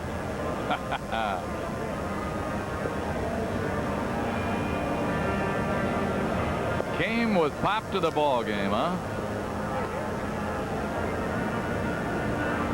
This is the game truly for all ages. Ron Say, Mel Hall, and Jody Davis do remember tomorrow, a big day for youngsters here. It's batting helmet day, and remember the later start tomorrow, 2:20. Every youngster 13 and under will receive an all-new Cubs batting helmet as they enter the park. Compliments of sun-kissed orange soda. The all-new all-white Cubs batting helmet features the Cubs Circle C red and blue logo on the crown. So be here tomorrow, batting helmet day. And that is an all-new helmet this year. It's white. Get one to go with your blue one. Strike to the Penguins.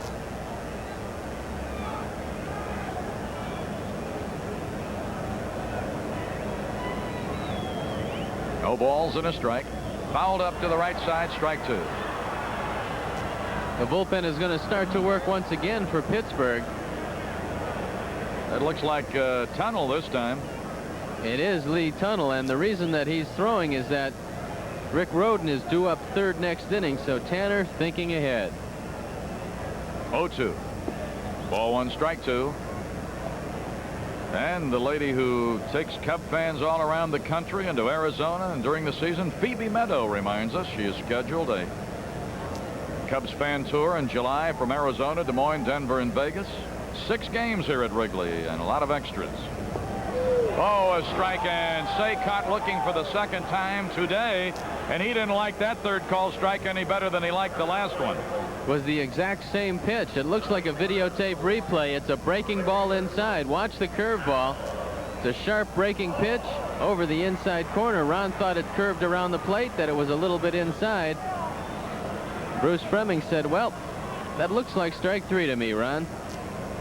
And that's 3 strikeouts for Rhoden, 2 of them against Say. All over swinging that time. So you folks in Arizona, Des Moines, Denver, and Vegas, as you watch on cable, want to know about it? Write the Way to Go Travel in Chicago. Phoebe will let you know. No balls and a strike. Way down the left side, foul. Got Hall in a hole. Now he's jumping out in front of these hitters. He threw a changeup to Mel, and Mel said before the game that Rhoden throws him a lot of off-speed pitches. That one he wasn't ready for. Pulled the trigger a little bit late, and it wound up in the left field seats. There you see an unusual hat. You can see you coming and going, Milo. If I hadn't seen that guy turn around, I would have thought that was Jay Johnstone.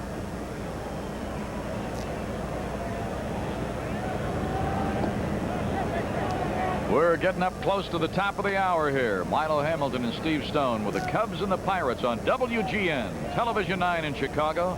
Chicago's very own and America's #1 sports station. 4-4, bottom of the 6th. High down the left side. Shortstop out. Left fielder on. Who's going to take charge? Berra does.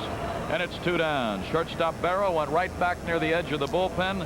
Made the play. He and Amos Otis, who haven't played that many games together, talked it over as they went back to their spots. And it'll bring up Jody Davis 0 for 2. He's going to try somebody else. He's bounced out twice to Johnny Ray at second base. Looks to me like Rhoden's decided he's not going to let Jody Davis pull the ball. He respects his power. 12 RBIs this year. He's kept the ball away from Jody all day. 1 ball, no strikes to the Cub catcher. Boa due up next. 3-run homer by Gary Matthews. 2-run homer Jason Thompson. Score tied 4-4. Cubs batting in the 6th. 2 more games to go in the series and the homestand. 2 balls, no strikes. Tomorrow on batting helmet day, and then on Sunday, Rainey will come back. And I think Davis has asked Fleming to look at the ball, and Bruce Fleming is going to go out and talk to him about it, and that'll bring Chuck Tanner out. And this happens many times when Roden pitches. He's been accused of doctoring it. He's been accused of scuffing the baseball, and Chuck Tanner is going to tell him, hey, the ball was in the dirt. Now, when the ball hits in the dirt, how can you get on my man for scuffing the ball? That was a breaking pitch. So now Chuck Tanner, who ran out there to protect his pitcher, unfortunately, Jody asked him to look at the ball, and unfortunately, the pitch before it was in the dirt. It would have been much more effective had Jody waited for a fastball that didn't touch the dirt and then asked him to look at it. Now Bill Madlock is coming in, putting his 2 cents in. And Tony Pena's out there, so Bruce is not going to do anything at this time, just perhaps toss that ball out. Well, one of the greatest comebacks in the history of this ballpark came against Roden. Rosie will try to fill me in on facts. As I remember, they got out in front about 8 or 9 runs, and the Cubs kept complaining about it and scuffing it. There is a sinking liner to second, comes up for Ray, throws him out, 3 up, 3 down. And when the dust had settled that day, the Cubs had scored 11 times and beat them. What a fabulous comeback. That was the day Senator Percy was up in the booth, remember, around Memorial Day. So we have played through 6, and we are tied at 4.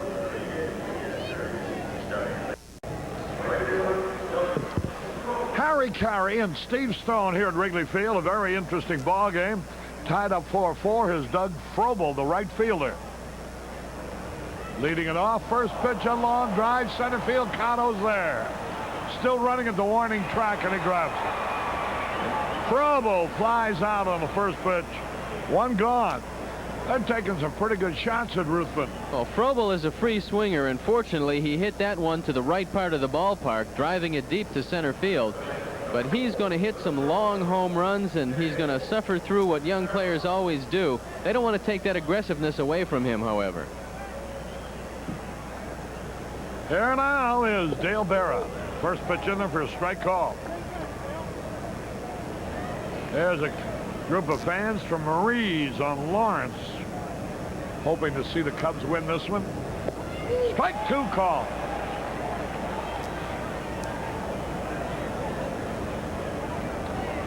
Four tie, 1 out. Ruthven against Roden. The delivery now. High pop fly on short right field.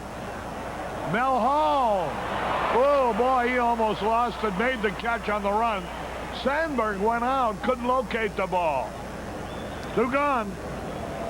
Sandberg has problems right from the top on this. He's turned around in circles, and now Mel Hall comes on to make a very good play out of it. And to Mel's credit, he never gave up. He kept on coming and was able to haul this one in. Here's Roden, a good hitting pitcher. 2 men out, nobody on. Fouled it out of play into the right field corner. Gary Matthews hit an opposite field homer with 2 on to give the Cubs a 4-2 lead. Jason Thompson hit an opposite field home run with 1 on to tie it up for the Pirates. Here's a pitch a little bit low. Matthews, a right-handed batter, hit one into the right field bleachers. Thompson, a left-hand batter, hit one into the left field wicket. 1-2 the count. Boy, that Gary Matthews showed you that he must have been a pretty good rebounder in basketball. The way he leaped in vain trying to grab Thompson's home run. There's a pitch a little low. Bruce Fleming working a good game behind the plate. 2-2 delivery. Ball 3, missed with a breaking ball again. And I'll tell you something about Bruce, Harry. He always seems to be in the middle of some controversy, but he's one of the best umpires in this game. Very enthusiastic, always in position. 3-2 pitch. Bouncing ball. Foul down the third baseline. 3 balls, 2 strikes. 2 outs, 7th inning.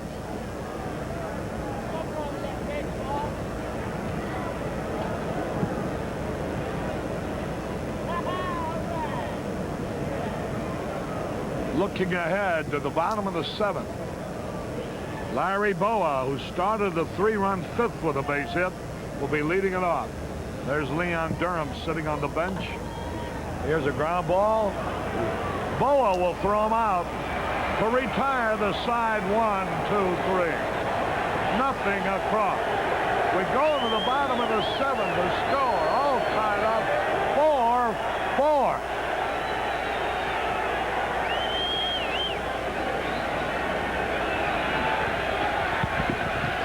Okay, everybody, let me hear you. A 1, a 2, a 3.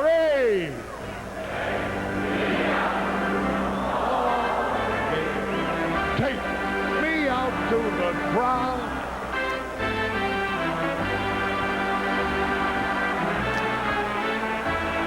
One crack for Jeff. I don't care if I ever get back. Oh, it's root for the Cubbies. If they don't win, it's a shame. For it's 1, 2, 3 strikes, you're out at the old ball game. Hey!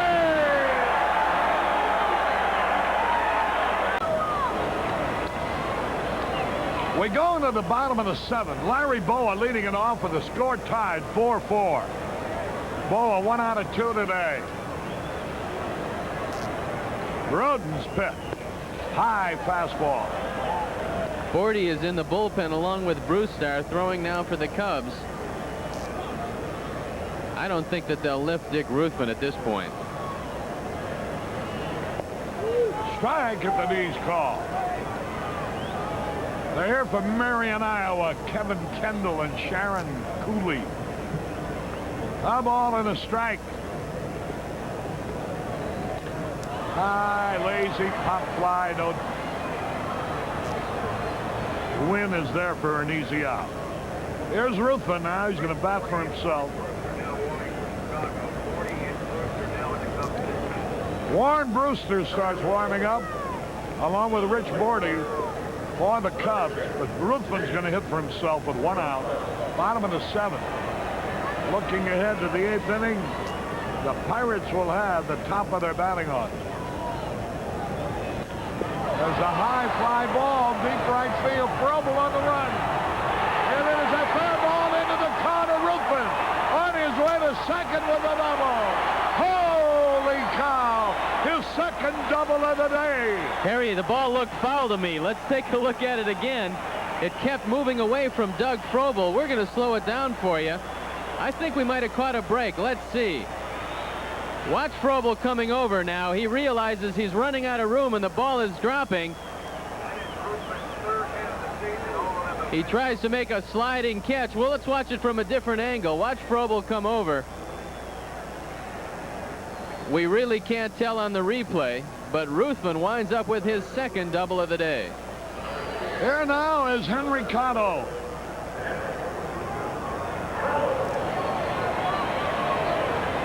Ball game in the bottom of the 7th. Ruthven with his second double of the day. He's 2 out of 2 today.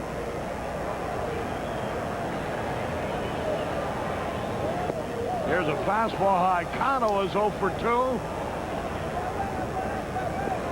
The Cubs with a heavy left-hand hitting bench. Hebner, Durham. Bouncing ball up the middle. May get through. Nice play by Vera. Throws to first for the out. The ball came up for Dale and he threw him out. And Ruthven advanced to third.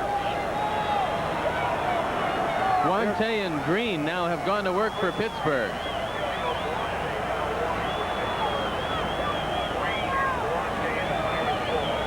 Guante is the right-hander in the bullpen, and Green is the southpaw.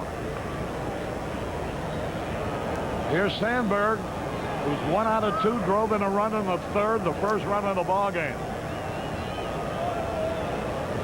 With Dernier sitting on the bench. Many thought maybe that Durham or Hebner would pinch hit for Cotto. The kid almost came through with a hit. The ball came up, and Berra, moving to his left, was able to make a nice play. There's a pitch a little low. Sandberg hits well against the Pirates. 290 lifetime average against them. Ruthven has got to be alert at third base because Roden throws a lot of breaking balls, has been known to throw the ball in the dirt. Stay alive, Dick.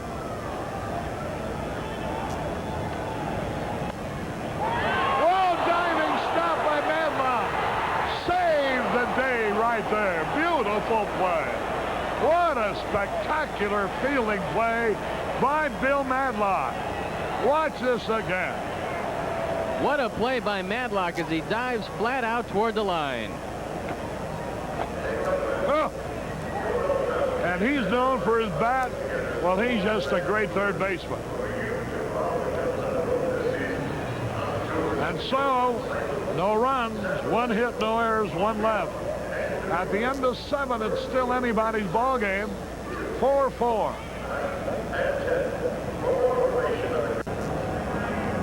Harry Carey back at Wrigley Field.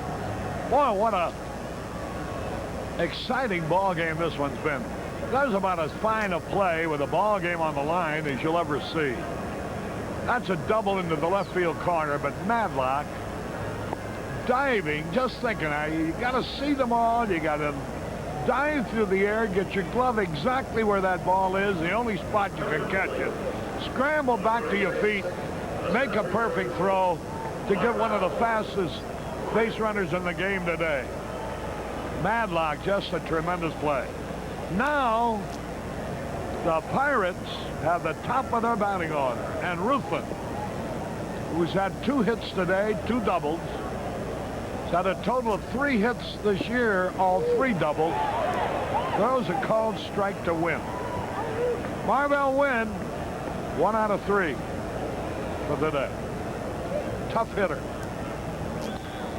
Fly ball, left field, should be caught. Gary Matthews. 1 out. Here's Johnny Ray.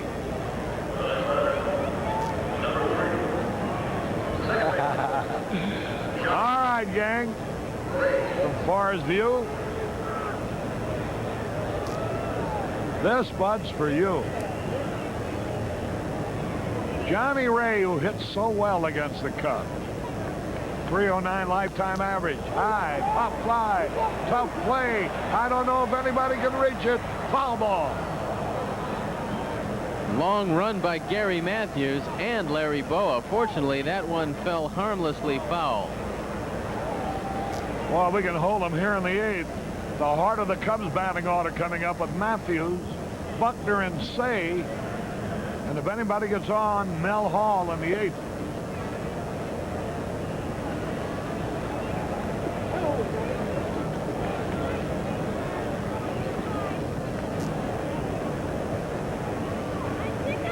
Kansas City beat Cleveland 6-4 today.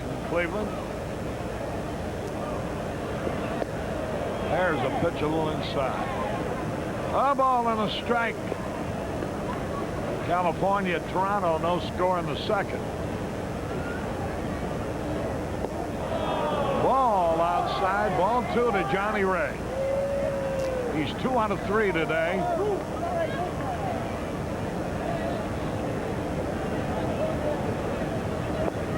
Ball 3. And Bill Madlock up next. 3 balls and a strike. He walked him. That's the first walk today given up by Dick Ruthven. Ruthven's been within 1 out in 2 different innings of having a commanding lead in this game. Here's Madlock. Madlock has hit the ball to the left side twice and back to the pitcher once. Look for him to hit the ball to the right side this time. There goes a runner swung on a bouncing ball. Here's Ruthven's peg in time. Nice play by Ruthven. An off-balance throw. There's the play that only a good athlete could make. It's the run and hit. With Johnny Ray off, Madlock has to protect him. And watch Ruthven.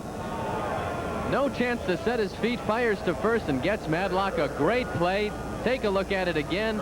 The key is on the pitcher. Now here's Jason Thompson, and they've had enough of him. They're going to walk him to get to Tony Pena.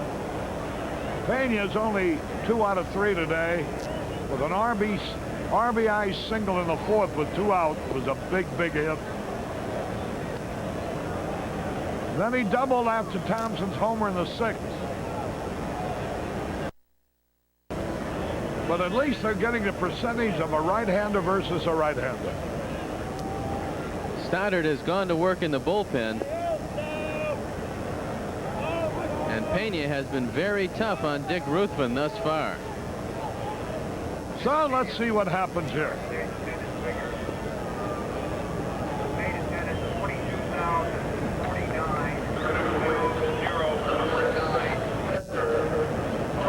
$22,049 paid here today.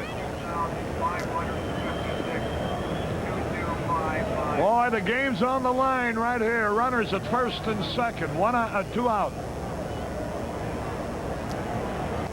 Ooh, what a cut he had at a fastball. You think he didn't go up there ready? Well, he's not looking for a base on balls, Harry. He decided if Ruthven threw that one anywhere in the park, he was going to swing at it, and he let it all go. Fortunately, it was up out of the strike zone, and he fouled it back. Ruthven's stuff has been consistently good all day. He's just missed hitting certain spots in key 2-out situations, which cost him 3 runs. I think he might have hurt his hand a little bit on that swing. He's been trying to get the feeling in that left hand of his. 0-1 the count. Runners at first and second. Tony Pena, the batter.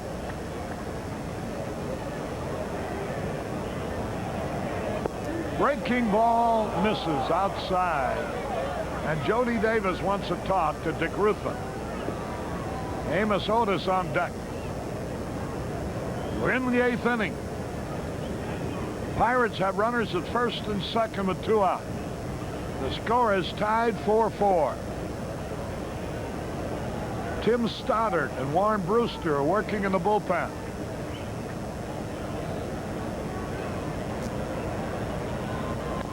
A bouncing ball. Say steps on third to retire this side. We got out of the jam. No runs, no hits, no errors, 2 left. We go into the bottom of the 8th, still tied 4-4.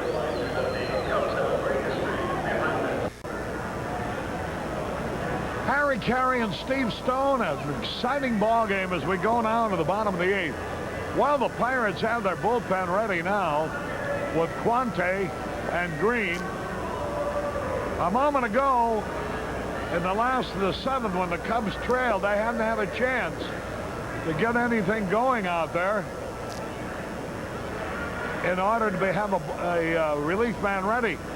But they were able to get out of this 7th inning on the magnificent defensive play by Bill Madlock, which as of this moment has saved the game. The Cubs have both Lee Smith and Tim Stoddard ready in their bullpen. There you take a look at the 2 big right-handers in the Cubs pen. So in case Dick Ruthven has had enough, he's going to have his 2 top relievers ready to go. Here's Gary Matthews.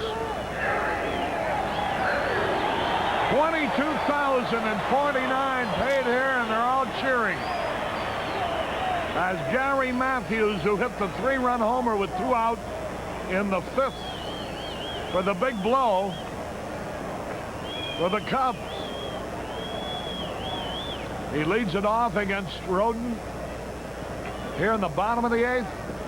Bright sunshine, a beautiful afternoon. And there isn't a soul who hasn't thrilled at this ball game. We've had a little of everything. Long ball, great play, great pitching. Buckner on deck. The delivery. Ground ball, that's going to be easy to the second baseman. He's got it over the first. Ray throws out Matthews.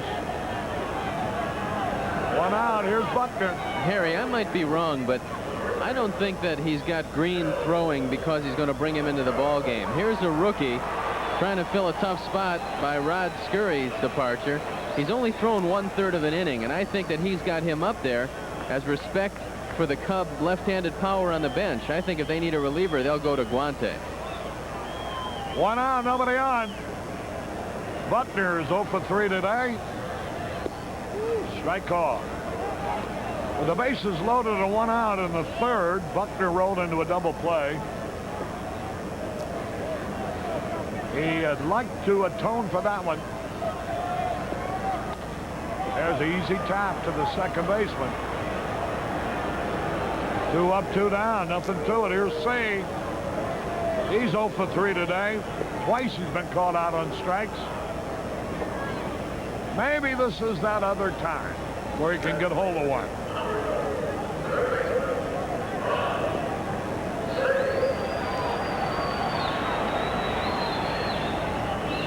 Let's get a shot into the Cub dugout, Arnie, when we get a chance, or into the Pittsburgh. Now, Roden has really been throwing nothing but curves. There you see Buckner, number 22. Gary Matthews, number 36. There you see Dick Ruthven. 1 ball, no strikes.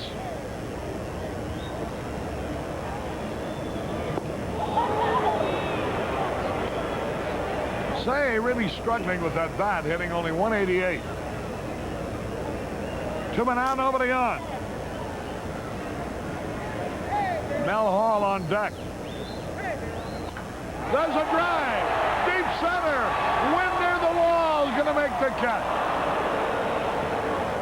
Say got hold of that ball, but hit it straight away center field. He'd have had to pull that one to hit a homer. 1, 2, 3, nothing across. At the end of 8, we're still tied 4 all.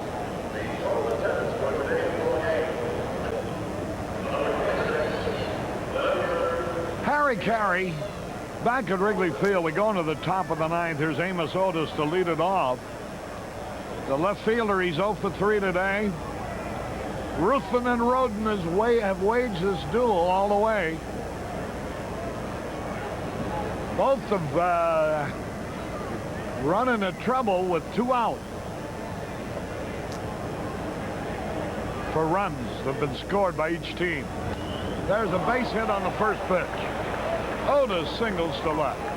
Arnie, if we can have another look at the hit, you're going to see Amos Otis shift his feet and move closer to the plate, looking for the inside pitch. Watch Otis right before the pitch.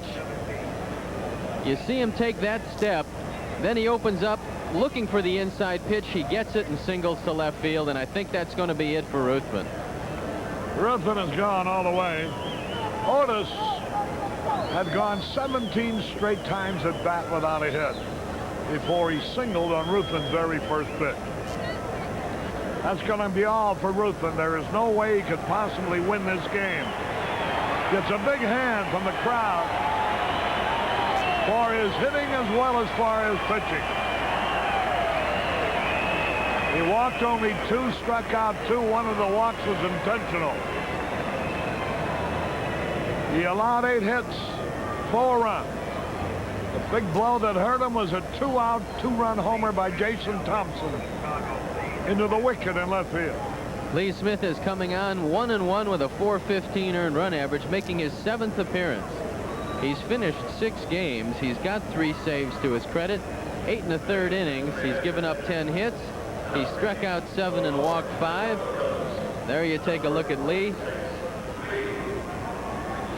He's looking at a 4-4 ball game right now, and the Pirates don't have anybody out. They do have Amos Otis at first base. And Chuck Tanner is screaming something out to Joe Launette.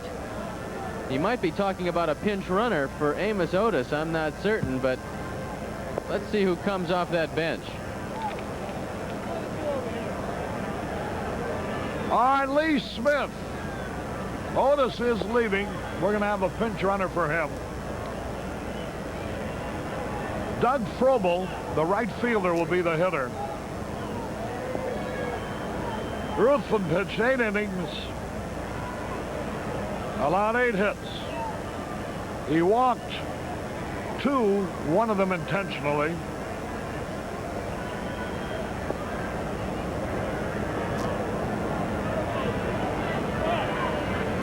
Struck out 2, I believe, Harry, so that evens it up. And there you take a look at Lee Mazzilli, who will probably come in to run for Otis. The responsibility for the man at first base, of course, belongs to Ruthven. So the only possible decision that Ruthven could get out of this ball game, Parrish had thought, would be a loss. Lee Lacy is going to run. Lacy will run for Otis. Lacy running for Otis. Lacy's got very good speed. Last year, he stole 36 bases.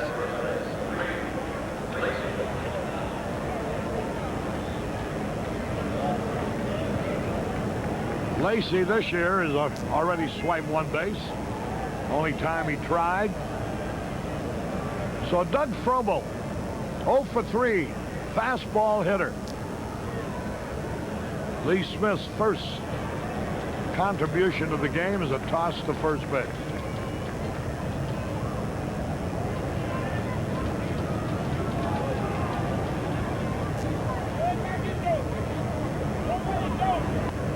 Good bunt. He might throw to second. Oh! He had a play at second base. Say must have froze on the play. The ball was bunted right at him. He had all day to throw to second base. Then he had to wait for somebody to cover first. And Sandberg got there for the out.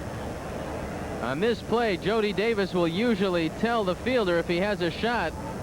Ron Say doesn't deliberate too much, then fires to first base to nip Frobel, but on the play, Lee Lacy moves into scoring position. So now they have a man in scoring position, and here is Dale Berra, a tough hitter in these clutch situations.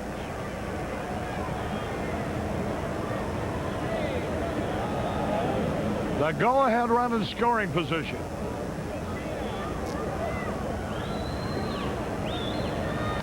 Popped it up.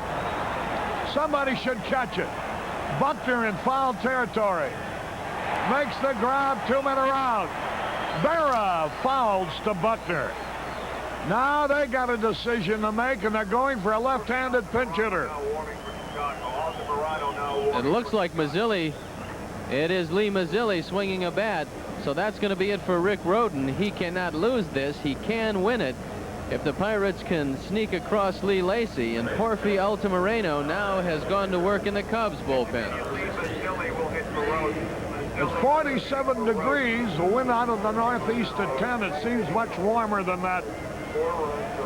Mazzilli comes out to bat.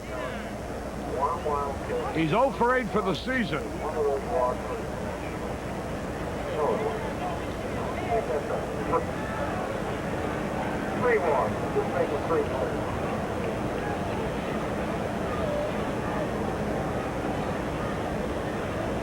Lee Mazzilli, switch hitter. Pitch a little bit low. Mazzilli, a better hitter from the left side, hit .240 last year with 5 home runs and did that basically in the first 6 weeks of the season. He did not get a lot of playing time for Pittsburgh last year. Joe Lannett coaching at third, Al Monjack at first. Had a cut and he fouled it back, and Mazzilli had a good rip at a high fastball. That evens a count, a ball and a strike. Handsome young man from New York City, Lee Mazzilli.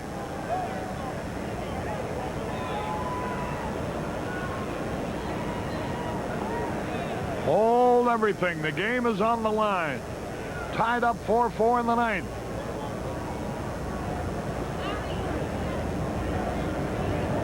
Hey, had a cut and he missed. He's He's ahead of him now. Be careful here. And Jody Davis walks out in front of the plate, probably yelling the same thing. Mazzilli just 29 years old.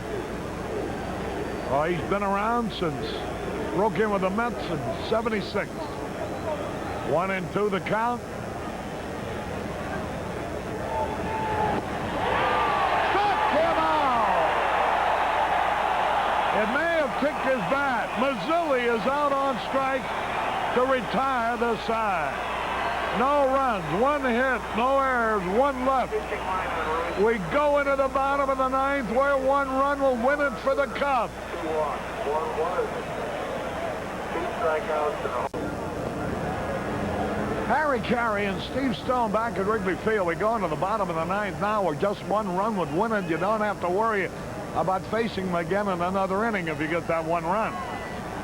I understand Vince Humphreys of the Real People Show, a great baseball fan who used to work for Channel 9 and was a member of the baseball crew, I believe, at one time, out there in sunny Southern California, where so many people watch Cubs baseball. And I know Vince and his friends would like to see nothing better right here than Mel Hall hit one out and win it. Here we go, Quante, the new pitcher, Steve. He's from Santo Domingo, Dominican Republic. 2 saves on the year. Mel Hall leading it off, 1 for 3 today, hitting .310. Quante, Quante, had a good year last season. Good sinker. Ball too high. He had 9 saves last year. On the season, 2-6, 332 earned run average. He appeared in 49 games. This is his 6th appearance, and he becomes more important with Rod Scurry out of their bullpen.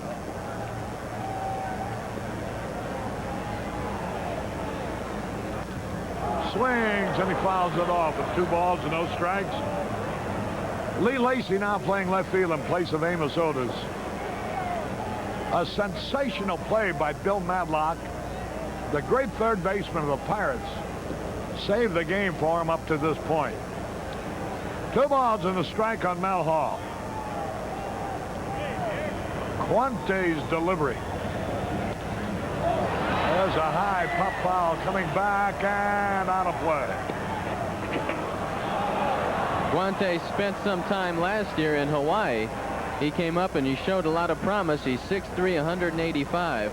Tekulve has now gone in the bullpen to join Chris Green.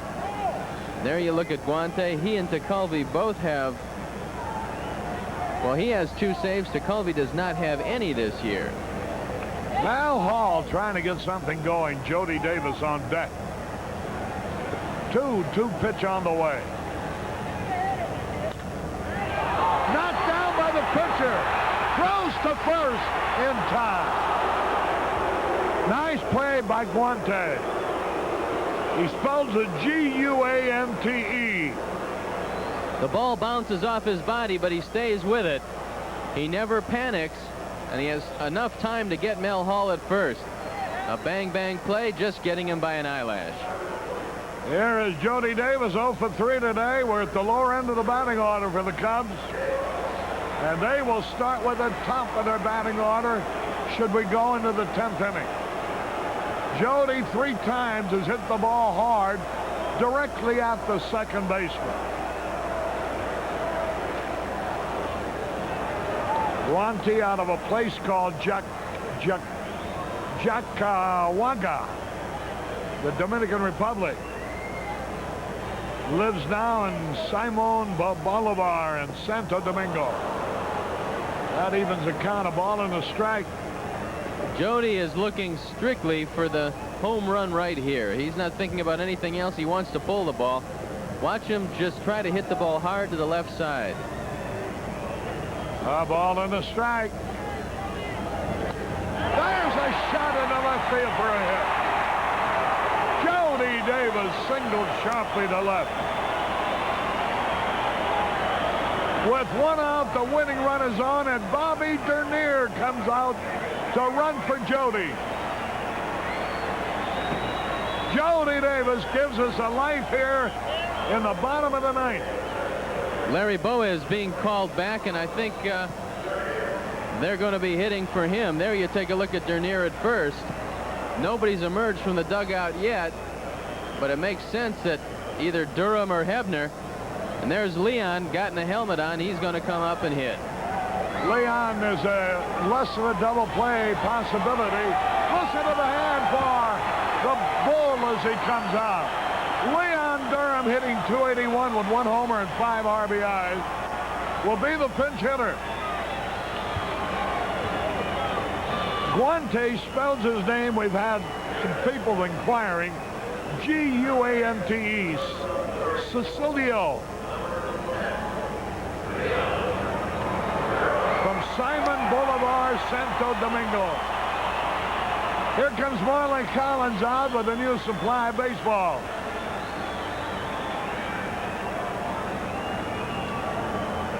This sets up some interesting strategy. I don't think that they're going to run Dernier, at least until Durham sees a couple of pitches. If he does steal second, you effectively lose Leon Durham as a pinch hitter.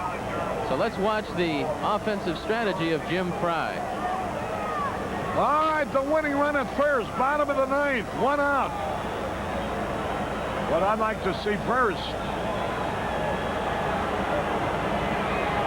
There's the stretch. Leon takes the slider in there for a strike call. Well, boy, you see one between those outfielders, and you see lightning speed racing towards home plate, and Bobby Dernier. Guante's pitch. Low outside, keeping the ball away from Durham. The strike call was on the outside corner. Ball was missed the outside corner. There you see Jim Fry. Here's where a manager earns his salary. Dernier is back. You can't beat fun at the old ballpark, friends. $22,049 paid here today. Ooh, what a rip he had.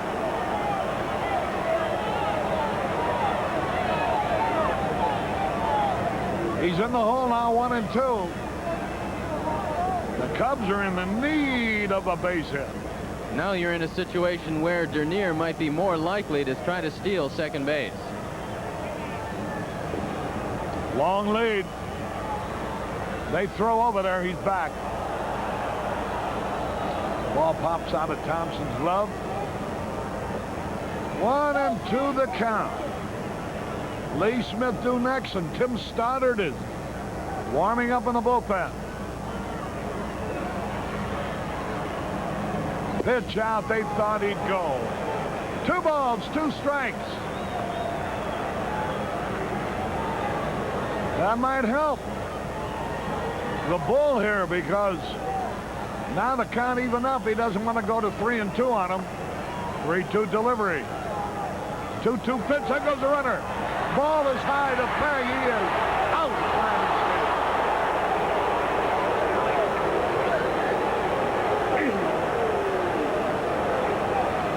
There's a semi pitch out. A good ball for Pena to throw, and he throws a rocket to second base. Berra puts the tag on, and Dernier, who has swiped 50% of his bases, is thrown out easily. Now, Pena wants to talk to one team. Doesn't want him to make a mistake on the inner portion of the plate. He says, look, if this guy's going to base hit you, make sure that he base hits you to left field. He can take you out to right field, so whatever you throw, keep it away, and let's keep him in the ballpark at the very least. Well, Durham can take you out in left field, too, as he has proven many times, and it can be done today, as Jason Thompson of the Pirates has already proven. 3-2 delivery. High pop foul out of play. 3 balls, 2 strikes. Pena just, I don't know how you can steal on him, boys. Base hit, wouldn't you know it? Durham singles sharply to right. Lee Smith is coming back now, and Richie Hebner has gotten a bat. This is his first chance to upset his former teammates. And Richie Hebner coming off the bench. The winning run is at first. 2 men are out. Durham very fast. On any kind of an extra base hit, he'd have a chance to score. An exciting ball game. Boy, I hope you're enjoying it wherever you're watching as much as this 22,000 plus who paid here are enjoying it. Hebner is 1 for 3 on the season. He brushes off the plate, as is his fashion, and he's going to look for a low fastball, something that he can hit hard. Richie Hebner.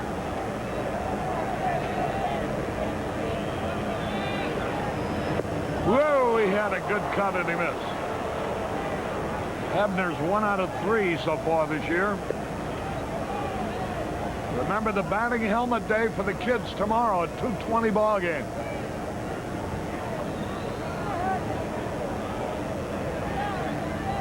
Durham is back. Dernier trying to steal second on a 2-2 pitch was thrown out. Durham hit the next pitch 3-2 count for a single to right. Count evens, a ball and a strike.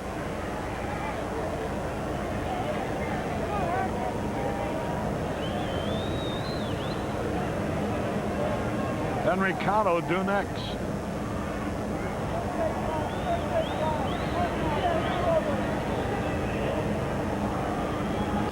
There's a hit into right field. Here comes Durham holding at second base. So the 2 pinch hitters have delivered. Richie Hebner belts a line single to right. Good base running on the part of Leon Durham, who realizes that with 2 outs, there's no sense getting caught at third base, and now Chuck Tanner is coming out. And I think that's going to be all. Kent DeCulvey is starting to come into the ball game, and he wants the submariner. There you look at Kent. And that's who it's going to be. And I wouldn't be a bit surprised now to see manager Jim Fry go to his veteran hitter Keith Moreland, who's been playing such a big role in various Cub victories so far this year. There you take a look at DeCulvey. DeCulvey has been in 4 ball games, this being his 4th, only 2 1/3 innings all year. He could be suffering from lack of performance thus far.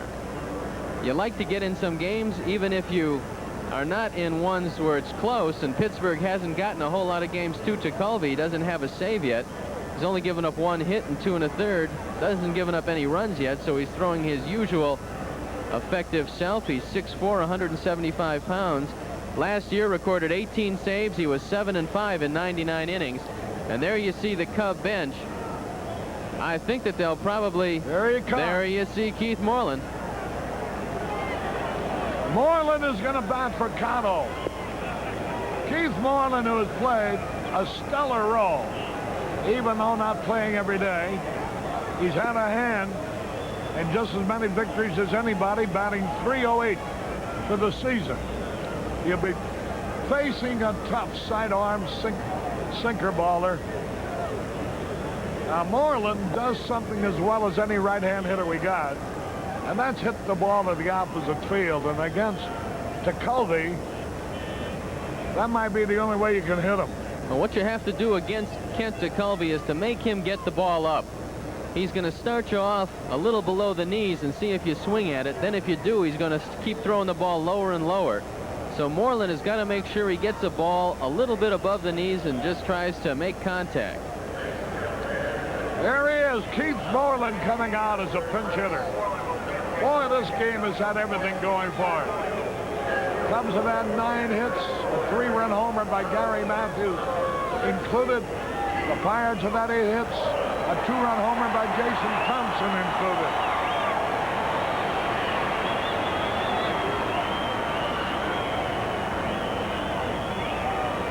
Here's DeCulvey. getting ready. There's the winning run, Leon Durham. Line drive, but right after shortstop for the out. Holy cow. One swing, he hits a bullet of a line drive, but unfortunately right at the shortstop Berra. And that ends the inning. We go into extra frames. No runs, 3 hits, no errors, 2 left. The attempt to steal second really turns out to be a big, big play.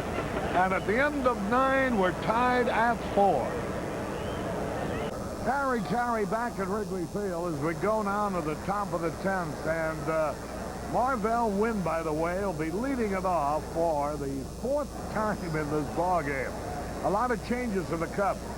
Tim Stoddard has come into the ball game. There you see he's pitched in 2 games. He threw very well once, a little inconsistently the other time. A .225 earned run average. Verizon in the game, as is Dernier and Lake. Lake the catcher. Dernier goes to center field. Tim Stoddard is the pitcher. Tom Verizon at shortstop, and Wynn was going to bunt the first pitch, which is high, ball 1. Wynn led off the first inning, of course, and scored after leading off with an infield hit. He led off the 6th. He led off the 7th. He's leading off in the 10th. Strike over the outside corner. So he literally and figuratively is a leadoff man today. 4 of his 5 times at bat has started the inning. 2 balls and a strike. Stoddard. Been quite a while since he's been in a ball game. Hard throwing right-hander. Bouncing ball. Verizon rather has it. Throws to first for the out.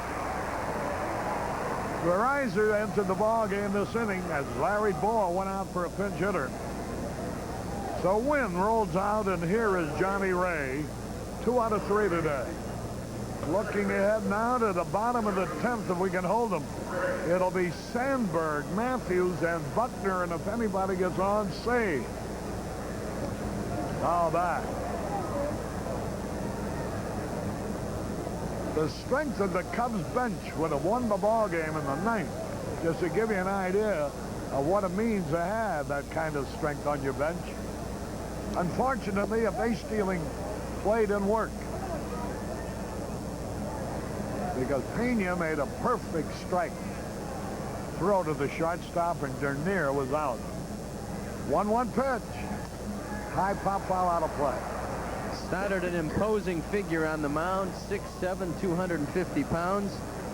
He's grown a beard, which has really done wonders for him in this cold weather, I'm sure. It's tough when you're in that bullpen. You haven't pitched in a while, so he's battling his control as well as the Pirates. 1-2 pitch. Line drive, base hit. Johnny Ray, they can't keep him off of those bases. That's his 3rd hit of the day. Hitting well over 300 during his career against the Cubs. He's 3 out of 4 today, and that brings up Bill Madlock. And look out now. Madlock will probably try to turn on the ball. He realizes they're playing him pretty much straight away. And Jim Fry has said on a number of occasions, don't let him beat you with inside pitches in the late innings. He had a team meeting before the game. Ray a long lead. Good strike at the knees. Madlock's a great man to hit and run with because he always makes contact. Watch the sharp stroke he has. Truly an outstanding hitter and third baseman. Stoddard breaks his contact with a rubber. The last time Madlock looked out at Tim Stoddard, it was a 1979 World Series. Into the dirt. Good play by Lake. How'd he make out? He usually does pretty well against most everyone. You're watching Chicago Cubs baseball, WGN Channel 9, Chicago, America's #1 sports station.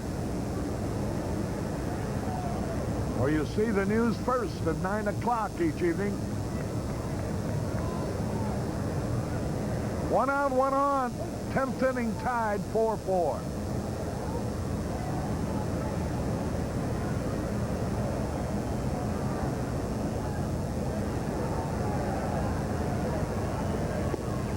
Ball is high. Be careful. 2 balls and a strike. I would imagine that Johnny Ray will be going right here. Figuring that Madlock will get a good pitch to hit. Making a running hit out of it.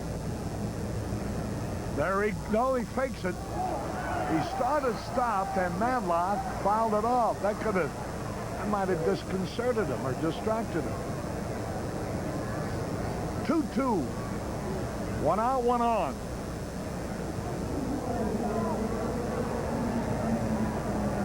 Madlock seems like he's been around forever, but he's only 33.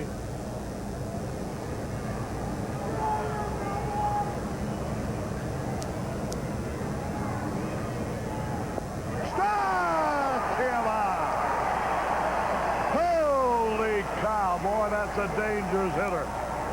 Take a good look at this, because you don't see it often. It's a great slider by Tim Stoddard, and Bill Madlock out front, completely fooled.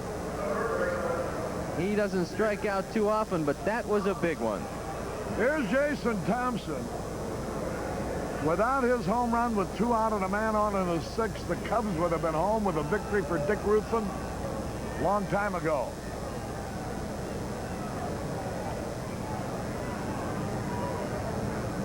He also doubled and scored a run with 2 out in the 4th. Tony Pena driving him home. Fastball a bit low. 1 ball, no strikes. Now Stoddard ought to know Jason Thompson from American League days. Thompson played with the Tigers and the Angels. High pop foul over near the stands, out of play. I don't think Tim Stoddard's going to have to worry about Johnny Ray running at first base. Number 1, he doesn't have good speed. And number 2, you certainly want to let this guy swing the bat. He's been devastating today.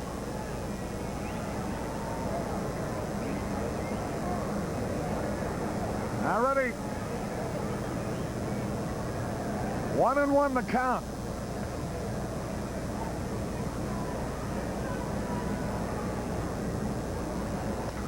There it goes, way back, near the wall is Hall, makes the catch.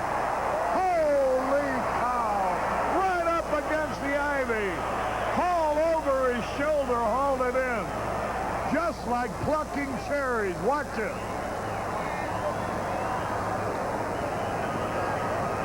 He stays with it, a wonderful catch by Mel Hall. So it is no runs, 1 hit, no errors, 1 left. We go into the bottom of the 10th, still tied at 4. What? With Steve Stone, Harry Carey back in Wrigley Field. Boy, what a thrilling ball game this one's been. Better than 22,000 have paid, and they've enjoyed every moment of it. Of course, the epitome of enjoyment would be a Cub victory. There's a few more spots of gray in the beard of Tim Stoddard after that long drive off the bat of Jason Thompson. And Harry, I thought that ball was out of here when it left his bat. I think only a friendly wind today kept it in the park. It's amazing how he hits the Cubs pitching no matter who he bats against. Now Stoddard, very familiar with him from the American League, but he ripped that fastball. Here's Sandberg now. If we can get him on there, things might happen. Wouldn't mind seeing him lay the ball down third base. Madlock made a great play on Sandberg back in the 7th inning. There you take a look at Bill Madlock trying to warm his hands. But that arm that's very sore can't be feeling too good right about now in all this cold weather. Sandberg is 1 out of 3 today. Scored a run, drove in a run. Fastball by Tecaldi, low and outside. Sidearm right-hander who's much heavier than he used to be. Tacaldi, 37 years old. Says he weighs around 190 now. Swung at that sinking fastball. That's the pitch. But the bottom drops out of it. That ball just dove low and inside to Sandberg. Very difficult for a right-hand hitter. A ball and a strike. Fly ball. Right field back is Strobel. It's over his head. Here's Sandberg. He might try for three. He's around second. He's going to make it. A triple. Holy cow. Listen to the crowd.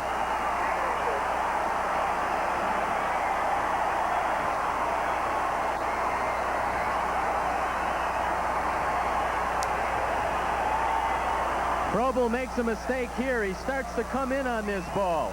Now watch him. Now he has to backtrack, and it just eludes him, and Sandberg is off to the races. No chance to get him at third, and now Chuck Tanner has come out for the big conference on the mound. They're watching again here. Say you couldn't want a better guy to hit one like that than Sandberg, because he can fly. Now he knows.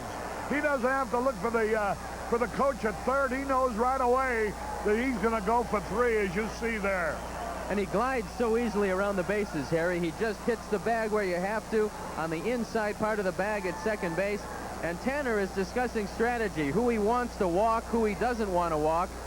My guess is that they'll probably, if they get by Matthews, they might walk Buckner, but let's see if they just pitch to him. Chances are loading the bases is the play.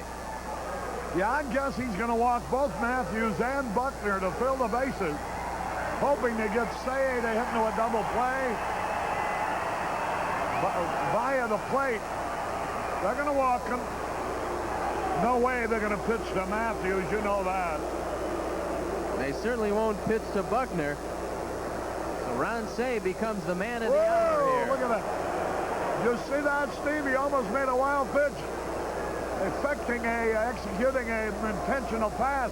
I saw Ray Sadecki pitching for the Cardinals at the Polo Grounds one day make two wild pitches in the same game while trying to walk two different hitters intentionally. Well, Harry, get him in here. Where is Ray Sadecki now? Bill Buckner on deck. Matthews knows he's going to be intentionally passed, but he's ready in case the ball comes too close to the plate. Now here's Buckner, and probably they're going to do the same with him. The Cubs with a chance to win it here.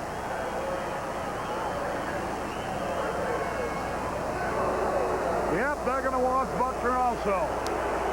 That's the only percentage baseball. Ron Say will be coming up where a fly ball could win the game.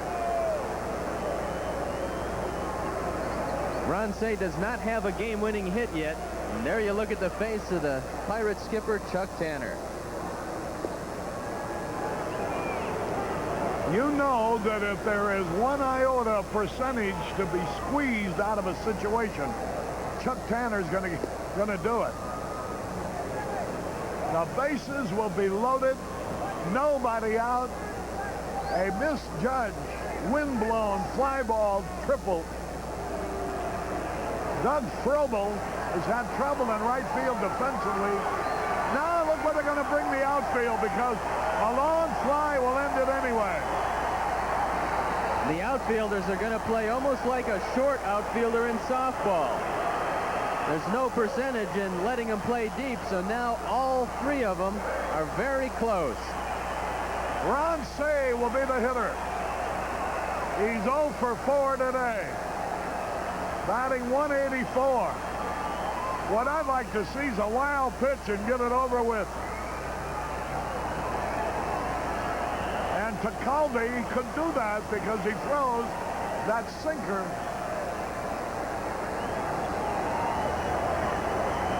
The only thing we don't want is a ground ball to the pitcher. Inside and low, ball one. Boy, this crowd is on its feet. This is just the beginning of a summer-long period of excitement at Wrigley Field. Get in on the fun. Here's where it's at. To Colby. Say keeps looking at Don Zimmer. He wants to make sure he doesn't miss any sign. You know what I'm thinking about. 1 ball, no strikes. Swung and he missed. Last year, Ron Say tied with Keith Moreland for game-winning hits. 11 led the team. Say does not have any this year.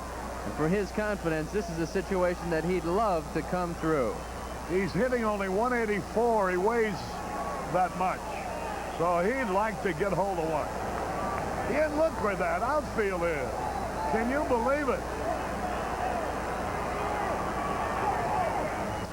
Ground ball. They're going to throw to the plate for 1. Sandberg makes sure that Pena cannot throw to first base by taking him out on the play. Good heads-up base running by Ryne Sandberg, who realized that Say not getting down the line could have been doubled. So watch Sandberg on the play. It was hit off the handle. Berra comes home, and Sandberg takes a good shot at Pena. Boy, I thought sure they'd get a double play with Say running. Well, it's up to Mel Hall now.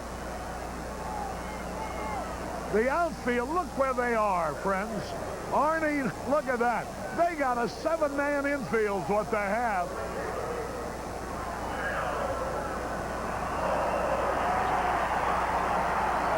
You know what you got to worry about here would ordinarily be a line drive single, would be right at one of those outfielders for an out.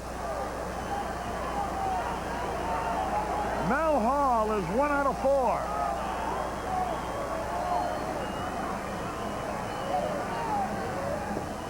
Strike on the outside corner.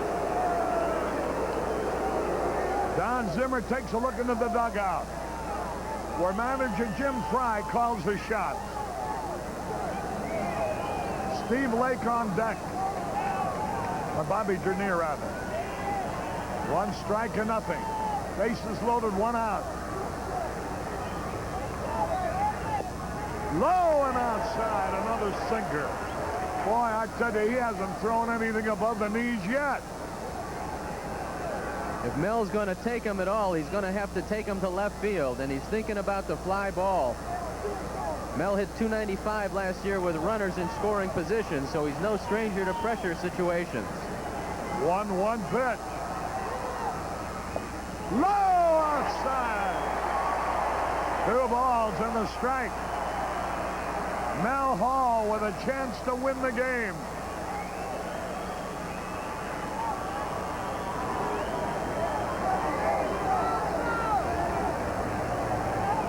Infield in, outfield in. Base hit. Cubs win. Cubs win. Cubs win. Holy cow. Listen to this crowd.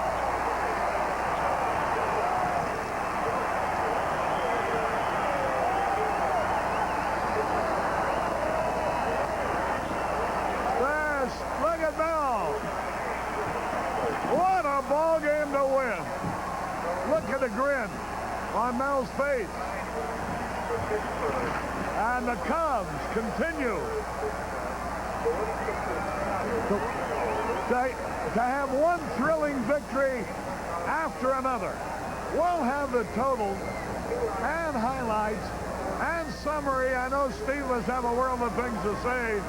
We'll do all that following this. Get the totals, will you?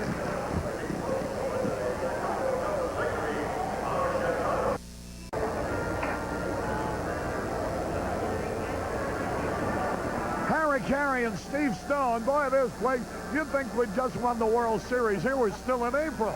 And this crowd is really, you talk about the permeation of excitement through 23,000 people.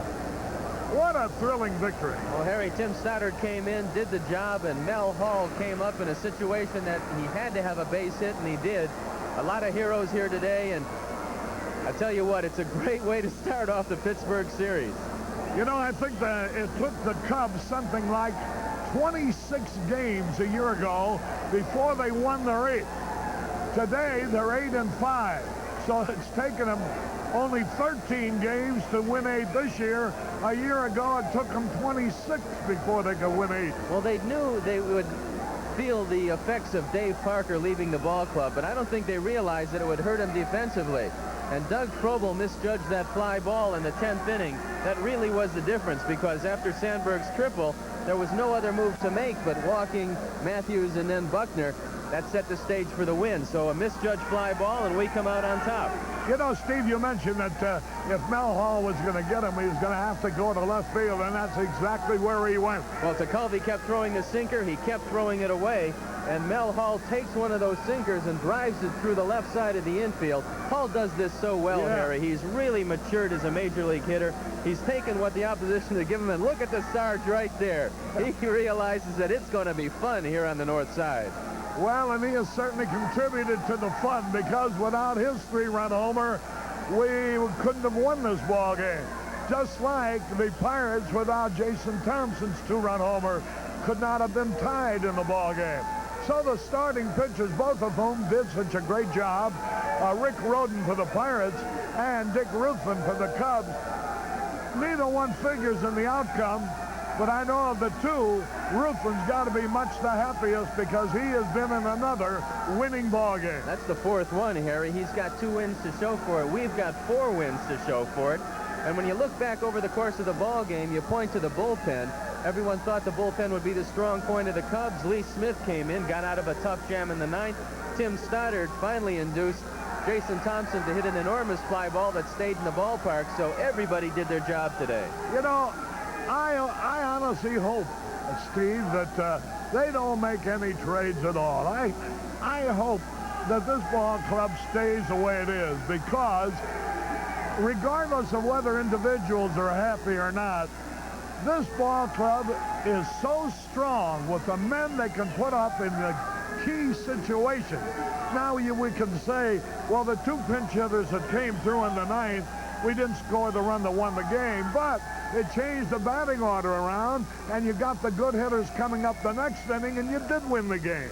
Well, I think that any quality ball player is not going to be happy sitting on the bench. You take a guy like Keith Moreland, who hit .302 last year. He's not going to be happy in a part-time role, nor is Bill Buckner. But for the strength of the team, and that's what you have to look for, Harry, because the name of the game is winning, we have got ourselves a strong, quality bench. You know, it only took 2 hours and 43 minutes of thrills to win this ball game. It seemed like it took about 4 hours, but it doesn't matter how long you stay here. Coming up with something like this is great for the fans and the ball club. It gives everybody a big lift. Well, Mel Hall is going to be our 10th inning guest, and we want to get to him before he cools off too much. I imagine he's as excited about it as we are. So remember, you get an extra hour's sleep tomorrow, pal. Let's do this again, Harry. Here are the totals quickly. 5-11-0 for the Cubs. Stoddard the winner, his first National League victory. For the Pirates, 4 runs, 9 hits, and no errors. Tekulve is the loser. With Steve Stone, this is Harry Carey, inviting you to stay with us now for the 10th inning show, which will feature the hitting hero of the day, Mel Hall, who drove in the winning run. He'll be featured on the program coming up immediately. Hope you enjoyed it all. It was a thrill. This bud's for you. So long, everybody.